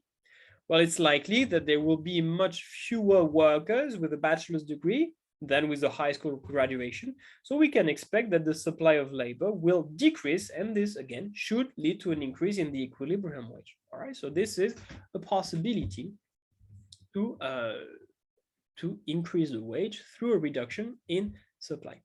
And again, just like in the case of the introduction of an above equilibrium wage rate, if you have a decrease in the supply of labor, you have this trade-off. I'm going to show you on the diagram. You have this trade-off between higher wage and lower level of employment. Of course, if you decrease supply, higher wage, lower quantity. So again, same trade-off. Okay, so exactly the same consequences. Yeah, the trade union will effectively trade off higher wages against a lower level of employment. And again, the value of the PED is essential. If you have a very inelastic demand for labor, then the wage will rise a lot, but the level of employment will decrease only a little. So this is likely to be beneficial for workers in that industry. However, if the demand for labor is very price elastic, and if you decrease the supply of labor, the wage is only going to increase a little, so it's not going to change much for those who still have a job. And at the same time, it's going to lead to a massive decrease in the level of employment, so which means a lot of people are going to lose their job. So again, it's a good evaluative comment when discussing whether this type of policy is going to be beneficial to workers. All right, so for example, let's look at what happens here. So, okay, so the idea here, we decrease the supply of labor, the equilibrium wage rises, but of course, this is at the expense of a lower level of employment. All right, these guys, they are the winners. They still have a job and they now receive a higher wage.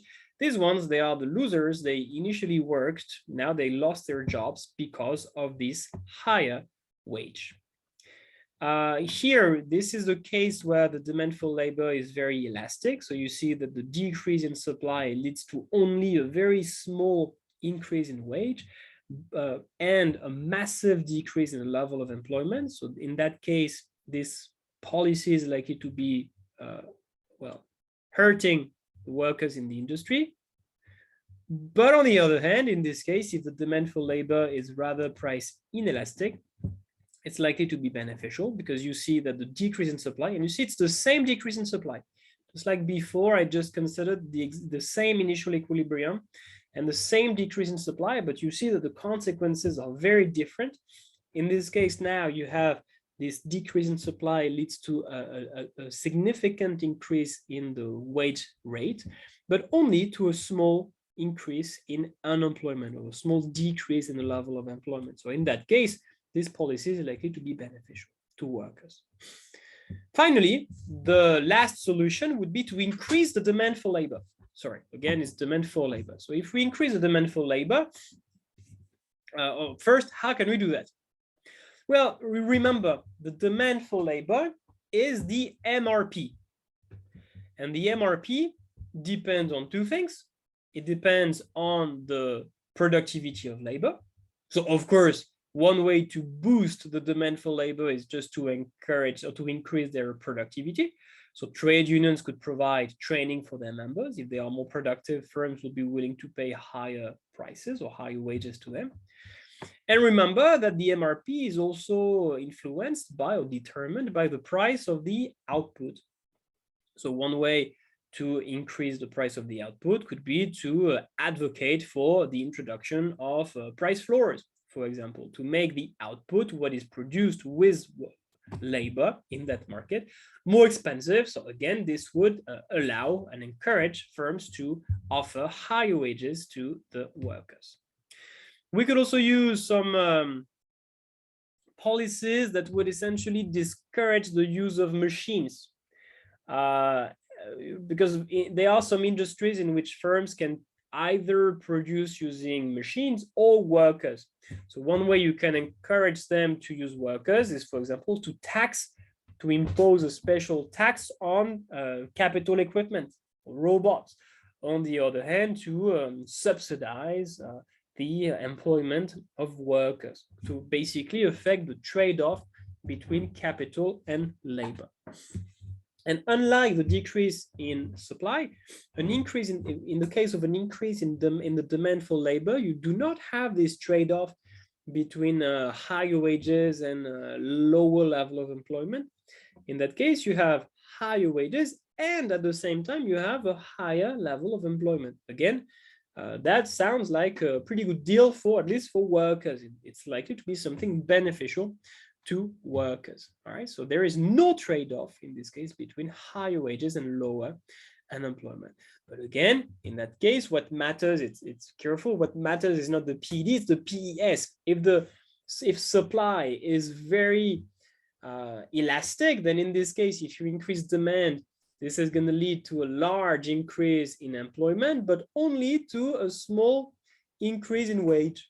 Okay, so it's going to mostly benefit those who were looking for a job. So if unemployment is high, it's going to be beneficial, but those who already had a job, they're going to have a wage that is going to be slightly higher, but this is not going to change much. On the other hand, if you have a supply that is very inelastic, then in that case, the increase in demand will lead to a large increase in the equilibrium wage. So that's great for those who already have a job, and that's also great for those who now start working. But however, the level of employment will only increase a little. We can show it. Okay, so of course here, if we increase the demand, higher wage, higher level of employment. Okay, so these ones are the ones who already worked at the lower wage. They still work at the higher wage. Of course, they win because they now receive a higher wage. These ones, they are those who did not work at the lower wage and they start to work and they find a job at the higher wage. So they also win, essentially. Here in this case, the supply is very price elastic. So you see that, yes, the level of employment rises a lot, but we only have a small resulting increase in the level of the level of the wage rate. And in this case, it's the opposite, you see. So now the supply of labor is very inelastic, which means that the wage rate will increase a lot, but the level of employment will not increase significantly. Okay. Are you still there, Xiaolu? Are you still alive after over 2 hours of workshop?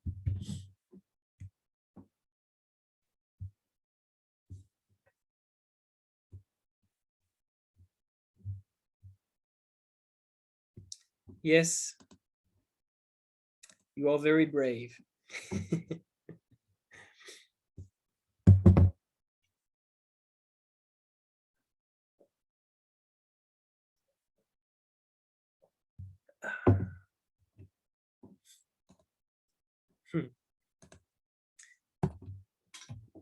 Okay, last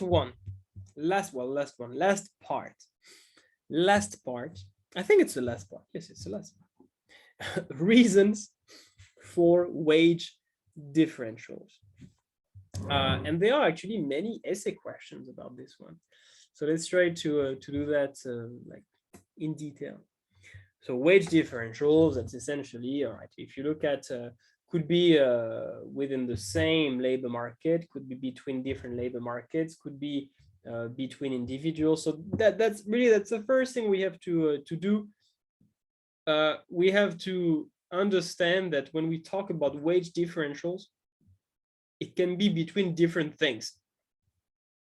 It can be between markets or industries.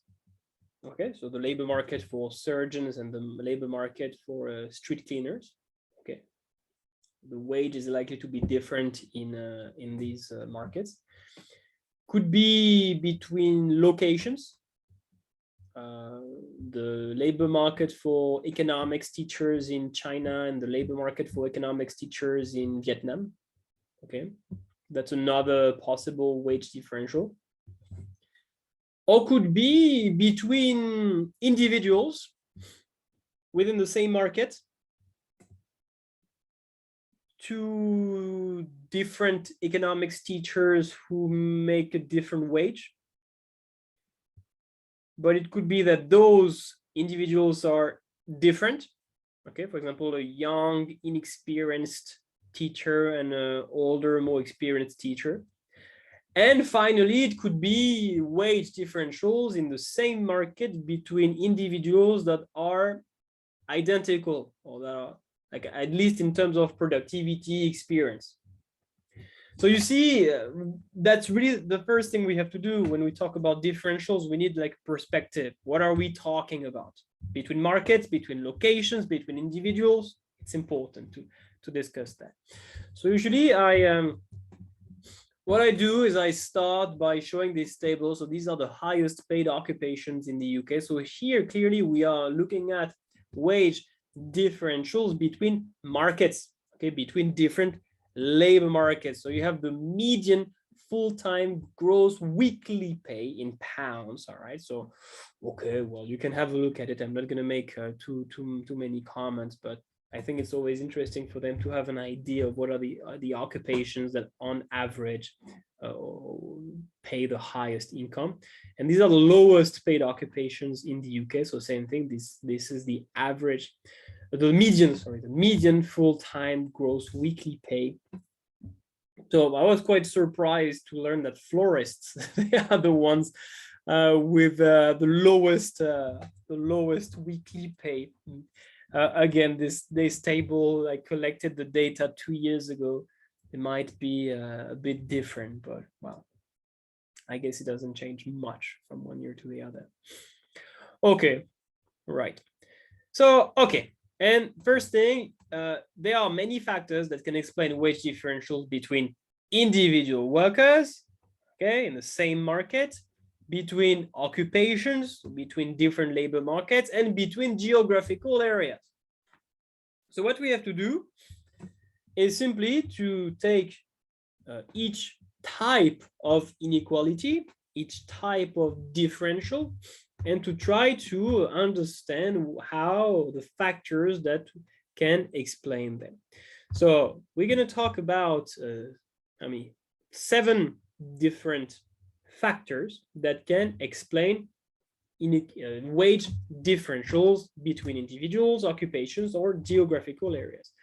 Could be differences in human capital, could be differences in the demand for the product, could be the differences in non-pecuniary advantages, could be differences in the cost of living, could be compensating differentials, could be differences in relative market power, could be discrimination. All right, so we'll just take one after the other and try to understand how we can use these elements to explain wage differentials. Okay, let's start with number 1, differences in human capital. So this is mostly between, could be between occupations, or could be between individual workers. But okay, let's just, for now, focus on wage differentials between occupations. And let's see why we can use human capital or differences in human capital to justify, or at least to understand those differences. Okay, so human capital, of course, the definition is these are all the abilities and qualities of people that make them productive. Basically, everything that you know and everything you do, you can do. That's your stock of human capital, everything that you can sell to a business when you apply for a job. Could be your academic skills, could be your experience, could be your people skills, anything. That's your human capital.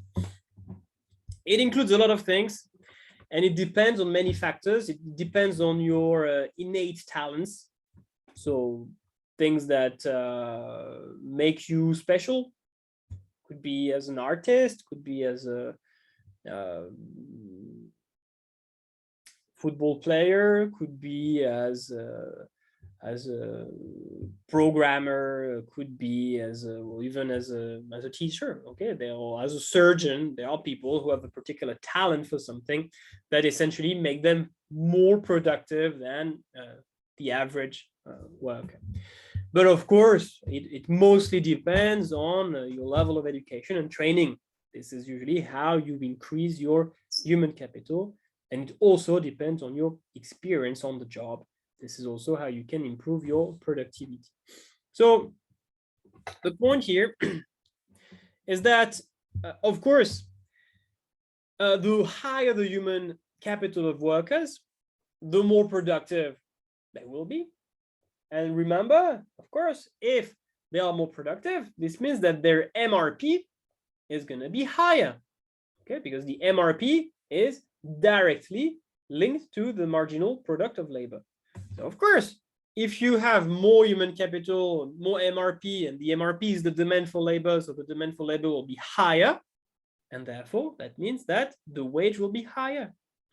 So occupations, labor markets, in which workers are on average more trained, have a higher level of education, have more experience, or have more innate talents than in other occupations, they will be more productive. Therefore, the MRP will be higher, and therefore the equilibrium wage will be higher. That's it. Simple.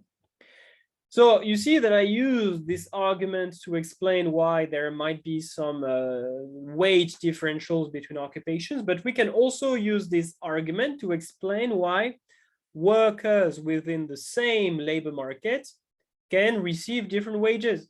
Okay, because within the same labor market, you have older, more experienced workers who are who can be more productive if they are more experienced, and which may justify a higher salary or higher wages than younger, less experienced workers. So we can also use this argument, the differences in human capital, to explain why some or different workers within the same industry receive different wages.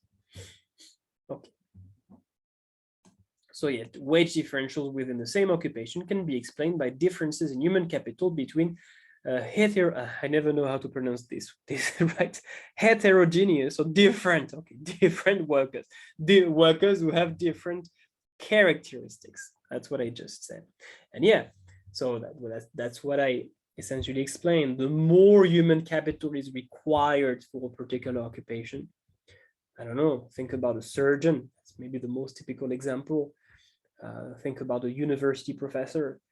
Think about an engineer, think about a doctor, think about, I don't know, what else? A chemist or physicist, like usually jobs that require very long training, but also could be a very talented football player, could be a very talented artist, people very creative, people who have unique physical characteristics. This is something that's going to make them more productive. And at the end of the day, this is going to increase their productivity, to increase the demand for labor, and to increase the resulting wage in the market. And also, we should understand that there are jobs that require that require a level of human capital that is so high that requires very skills that are difficult to acquire, that require very long education, very long training, or simply jobs that require people to have certain physical characteristics, or to have certain talents, that very few people can actually do it. I don't know, think about if you want to play, I'm not an expert, but if you want to play basketball for NBA, if you are less than 190 centimeters, there are probably examples of relatively short basketball players, right? But I think we can agree that on average, those who play for NBA, they are tall. So they are probably among the 2% of the tallest in the population. My point is that, yes, there are jobs that require characteristics or human capital that act as a barrier to entry, either because you need special talents, special physical characteristics, or because in order for you to be able to do this job, you need to go to school for 10 years, 12 years. And this basically means that there are very, very, very high barriers to entry for you to be able to supply your workforce in this market. We talked about demand, but that means in this case that the supply of labor is going to be very, very low. And if the supply is very low, if supply decreases, for example, that essentially means, that's what we said about trade unions, that the wage is also going to be very high.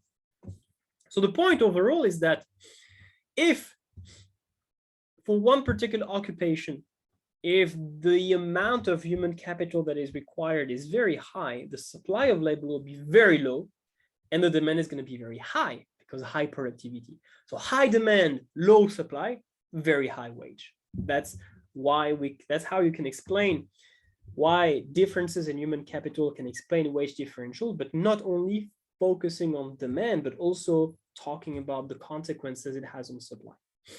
Okay, this one is definitely the most important. Well, the one we've just done on human capital is definitely the most important one. Second one, differences in the demand for the product. Okay, did I skip something? Sorry, no, I didn't skip anything. Well, the idea here is quite simple, because remember that the MRP depends on the demand for labor, depends on the price of the product. And that means that if the product, the output, is in a very high demand, if the demand for the output is very high in the market, that means that the price is also going to be very high, especially if the demand for the product increases a lot.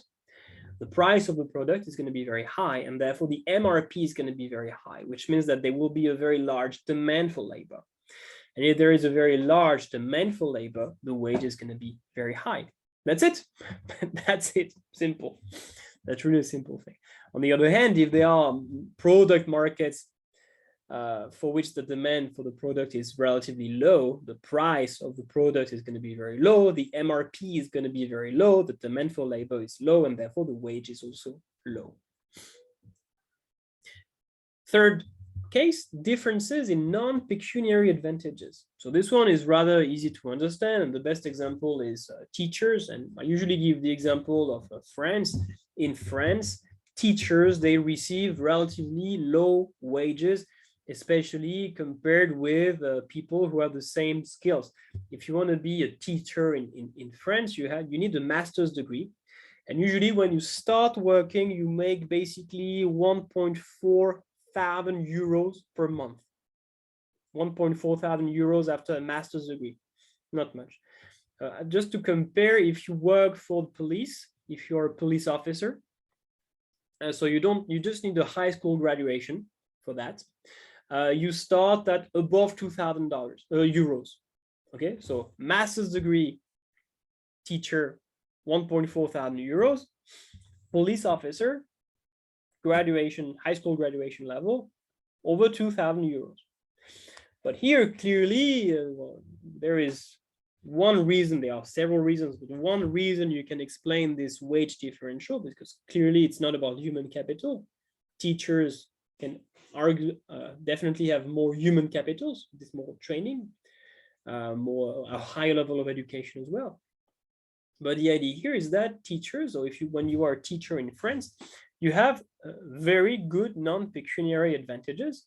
You you have very long holidays. Let's just keep it simple. You have very long holidays. So in France, we have 2 weeks in October, we have 2 weeks in December, 2 weeks in February, 2 weeks in April, and 2 months in summer. So that's one reason that can explain why teachers receive lower wages than in other markets or in other industries where people have the same level of human capital, simply because they enjoy higher non-pecuniary advantages, and therefore they will be ready to accept or to supply their labor at a lower wage, simply because they know that they also benefit from significant non-pecuniary advantages.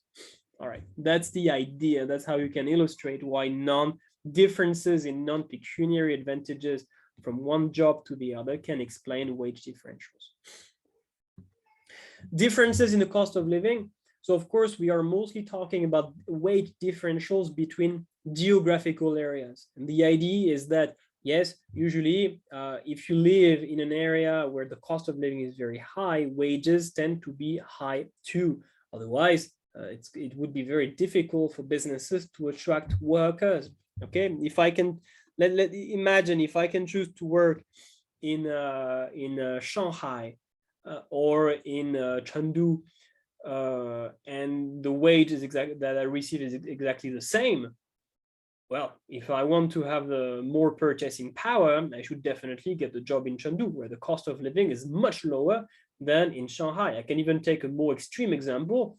If I receive the same wage in, let's say, Chengdu again, and Hong Kong, where the cost of living is among the highest in the world, clearly it's going to be more interesting for me to work in Chengdu, at least in terms of my real income, my purchasing power.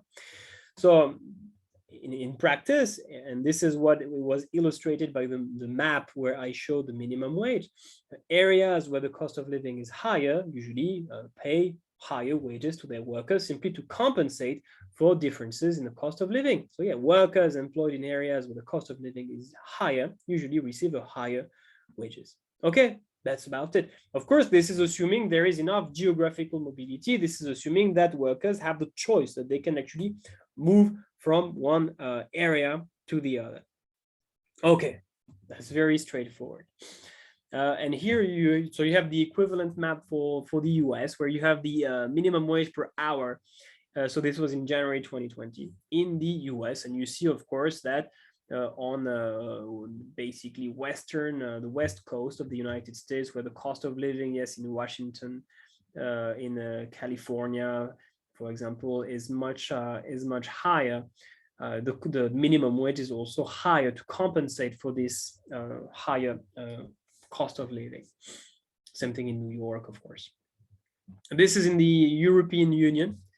So what we see that again, the minimum wage tends to be higher in countries where the cost of living is higher. In particular, you see that in Eastern Europe, this area where the cost of living is much lower than in Western Europe, the minimum wage is also lower. But if you look at France, Belgium, the UK, Ireland, Germany, Luxembourg, the Netherlands, you see that countries where the cost of living is high also have high minimum wages. And if you see Portugal, Spain, Greece, we don't know Italy, what we call the pigs, where usually the cost of living is lower, they also have lower minimum wages.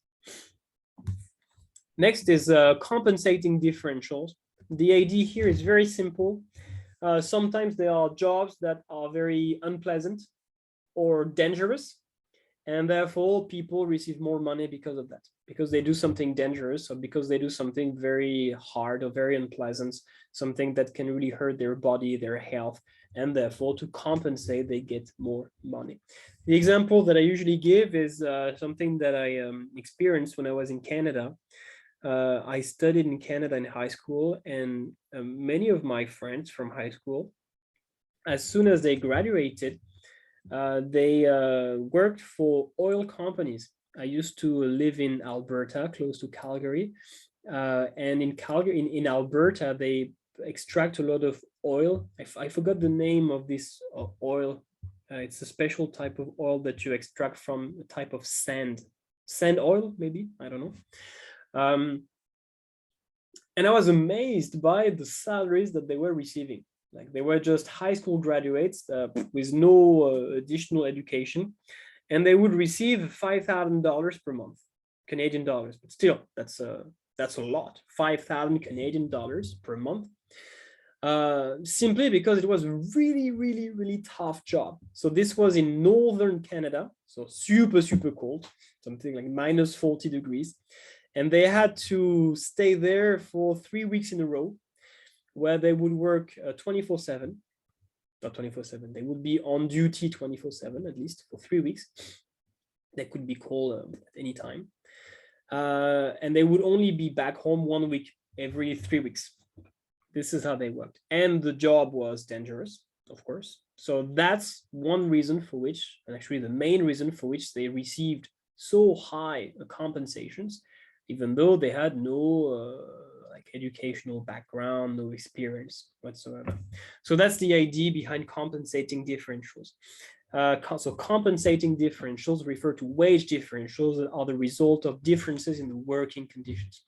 So yeah, some jobs are unpleasant, dangerous, and people who do that, they usually receive a high wage just to compensate for these bad working conditions. Could be miners, could be sewermen, construction workers, overnight workers, firefighters, soldiers, rescue divers, window cleaners. Simple to understand. Differences in relative market power. The idea here is quite simple. Of course, if you are in a labor market where workers have a lot of market power, at least more market power than firms, then it's likely that wages will be relatively high, because workers, for example, if they are represented by a powerful trade union, will use their market power to extract higher wages from businesses. Okay, so in that case, because of this strong market power on the supply side, wages can be expected to be high. But on the other hand, if we are in a market in which workers are not represented by any trade union, so no market power on the supply side, and if on the other hand, there are very few firms who hire workers in the industry, so it could be something like a monopsony or even an oligopsony, then in that case, we can expect that firms will use their market power on the demand side to extract lower wages from workers. So yes, so generally speaking, as the greater the relative market power of workers, the higher the wage they will be able to extract from employers. On the other hand, if you consider monopsony, then of course we would expect a low wage rate in that market, because the monopsonist will use its power to reduce prices. Okay. All right. That's the basic idea. Okay, you have more details here, but that's the basic idea. And of course, we can, the relative market power can change from one geographical area to the other. And therefore, this can also explain some wage differentials between different areas, especially if you have some areas where unemployment is very high, which means that the bargaining power is mostly on the firm's side, and areas in which the rate of unemployment is very low, which means that workers are the ones with the largest or the most important bargaining power in the market. So it depends. Who has the market power, who has the strongest bargaining power between workers and firms? Of course, it depends on the number of businesses. It depends on whether workers are represented by trade unions or not, but it also depends on the level of the rate of unemployment within the industry. Okay, and the last one, which is not really an economic reason, but which exists, is discrimination. So discrimination, how can we define it? It's essentially when you have two workers who are similar to every respect, especially in terms of there could be education, experience, training, talents. Okay, so from, let's say, a productivity perspective, they are absolutely identical. But still, because they have a different gender, a different age, different ethnicity, they would receive different wages for the same job. Okay, so when they are in the same labor market, they complete the same task, they have the same productivity, but they receive different wages. So of course, could be, yes, gender discrimination, where usually women receive less than men. Could be like ethnicity discrimination, where often people, black people, I don't know if it's politically correct, but let's just say black people receive can receive less than Caucasian white people. Or could be age discrimination, where some businesses will be reluctant to hire, could be old people or young people, depends on the industry. Yeah, and there are several there are several dimensions that businesses can use to discriminate workers. A question, what do we call positive discrimination? So it's something that exists in some countries. So positive discrimination is essentially rules that help those who are disadvantaged to find a job or to receive a decent wage.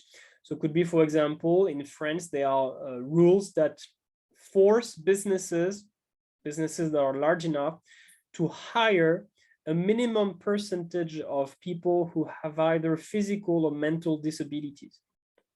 So it exists because, of course, if there were no such laws, it's reasonable to assume that people who are disabled would have a really hard time to find a job. So the French government, and it's not the only one in the world, has introduced these positive discrimination laws to try to, well, essentially force businesses to say, all right, if you have more than 50 employees, you must have at least, I don't know, 5% of people who are disabled. There could be some laws that promote gender equality. That's okay in the business, or in this office, you must have as many men and women. Could be, I don't know if it exists in practice, but it could be something like that. So something that essentially tries to support or to help those who whose characteristics puts them at a disadvantage against other workers. Okay, then, okay, this is a bit, I'm not going to discuss that because it's a bit too advanced, but yes, I'm trying to argue that market forces, they, in theory, they should eliminate discrimination, because if you have two, let's say a man and a woman who have the same productivity, but the man has a higher salary than the woman, well, if rationally speaking, that means that you should hire a woman, right? It's cheaper and has the same productivity. So if you do that, the demand for men will decrease, the demand for women will increase. So the salary of men will fall and the salary of women will rise. So this is why, rationally, theoretically, market forces should eliminate discrimination. Okay, you have some data that is always very interesting. So this represents the wage gap between men and women. So we see clearly that, yes, men, so this is in the US, sorry, in the UK. We see that men still make more on average than women. So you see the pay gap is decreasing, but there is still, this is the scale where you read it, there's still like a 9% in 2017, I don't know now. There was still a 9% pay gap per hour between men and women in the UK. That's very significant. Here, that's from the in the US. You have some. This is an interesting table because here you have the ethnicity. so white, African American, and Hispanic. You have the gender, male, female, and you have the level of education. So who receives the highest annual median earnings? White male. Then we have Hispanic male, and then African Black male. So you see that overall, almost as white female, pretty much the same. Okay, but let's say the overall doesn't really matter your ethnicity or your level of education. White male who have a college degree. Sorry. Then we have the female, white female, then Hispanic female, African female, and then Hispanic female, again with a college degree. And then, of course, as soon as you move from college degree to high school degree, then you see that the annual median earning falls dramatically. And it seems like, at least in absolute value, the wage differentials are smaller. I don't know in percentage, but of course, if you flatten the distribution, then clearly the differences appear to be smaller, but maybe not as a percentage. But you have the same trend, right? Usually white, male and female, they make more than African American male and female. Same thing, they make more than Hispanic male and female. So this table is interesting because it compiles 3 types of discrimination. Not really, so careful, only two types of discrimination: gender discrimination and ethnicity discrimination. The level of education is not a discrimination, of course. Okay, the level of education is something that directly explains productivity, human capital, so you can't regard it as a form of discrimination. We pay more to those who have a college degree simply because they are more skilled, more productive. And this one again is in the US, so this one really is perhaps easier to read. We simply have like the annual median earnings for so here we see that, of course, white male, they are the ones who make the most on average. Then female from all ethnicity, they make less, significantly less on average. And then who makes the least on average? The Hispanic ethnicity, male and female combined.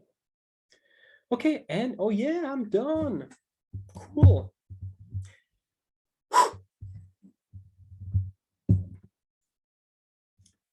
Xiaolu, any questions?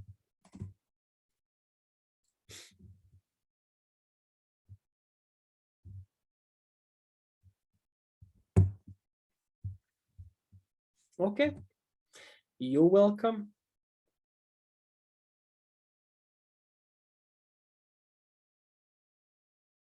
Yes, all right. So for the resources, because you probably noticed that I'm a bit late adding the resources, the PPTs, the summaries, the list of definitions, the concept cards, the past papers, questions, and all.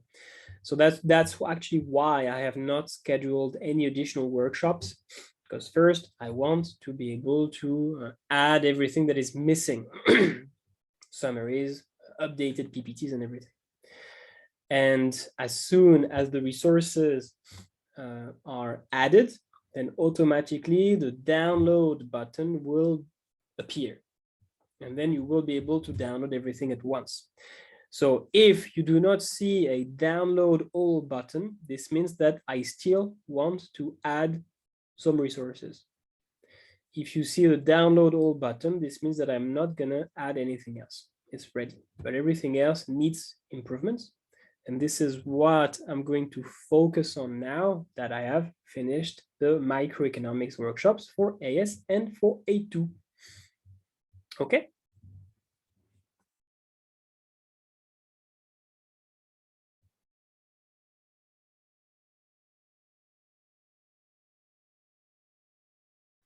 Yes, absolutely. Once everything is uploaded, the download all button will magically appear.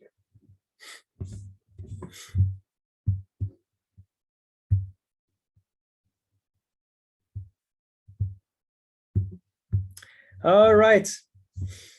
Thank you very much, Xiaolu, for joining me tonight, and for everyone who's watching the video, thank you for joining me for these workshops. So this is the last one for now. I don't know when I will schedule additional ones for macroeconomics, but not for now. I need to take a rest for some time. We'll see later. For the resources, it's going to be in the coming weeks. I don't have like a very specific schedule for that, but as soon as possible. I will finish AS shortly, because for AS it's almost all there already. It will take more time for A2 because there is more work that needs to be done to add the material. So in any event, I hope that these that you found these workshops instructive. I hope that they helped you to gain confidence when teaching this part of the syllabus. And of course, feel free to send me a message if you have any question or if I can help you in any way. All right, have a nice evening and see you next time. Bye-bye.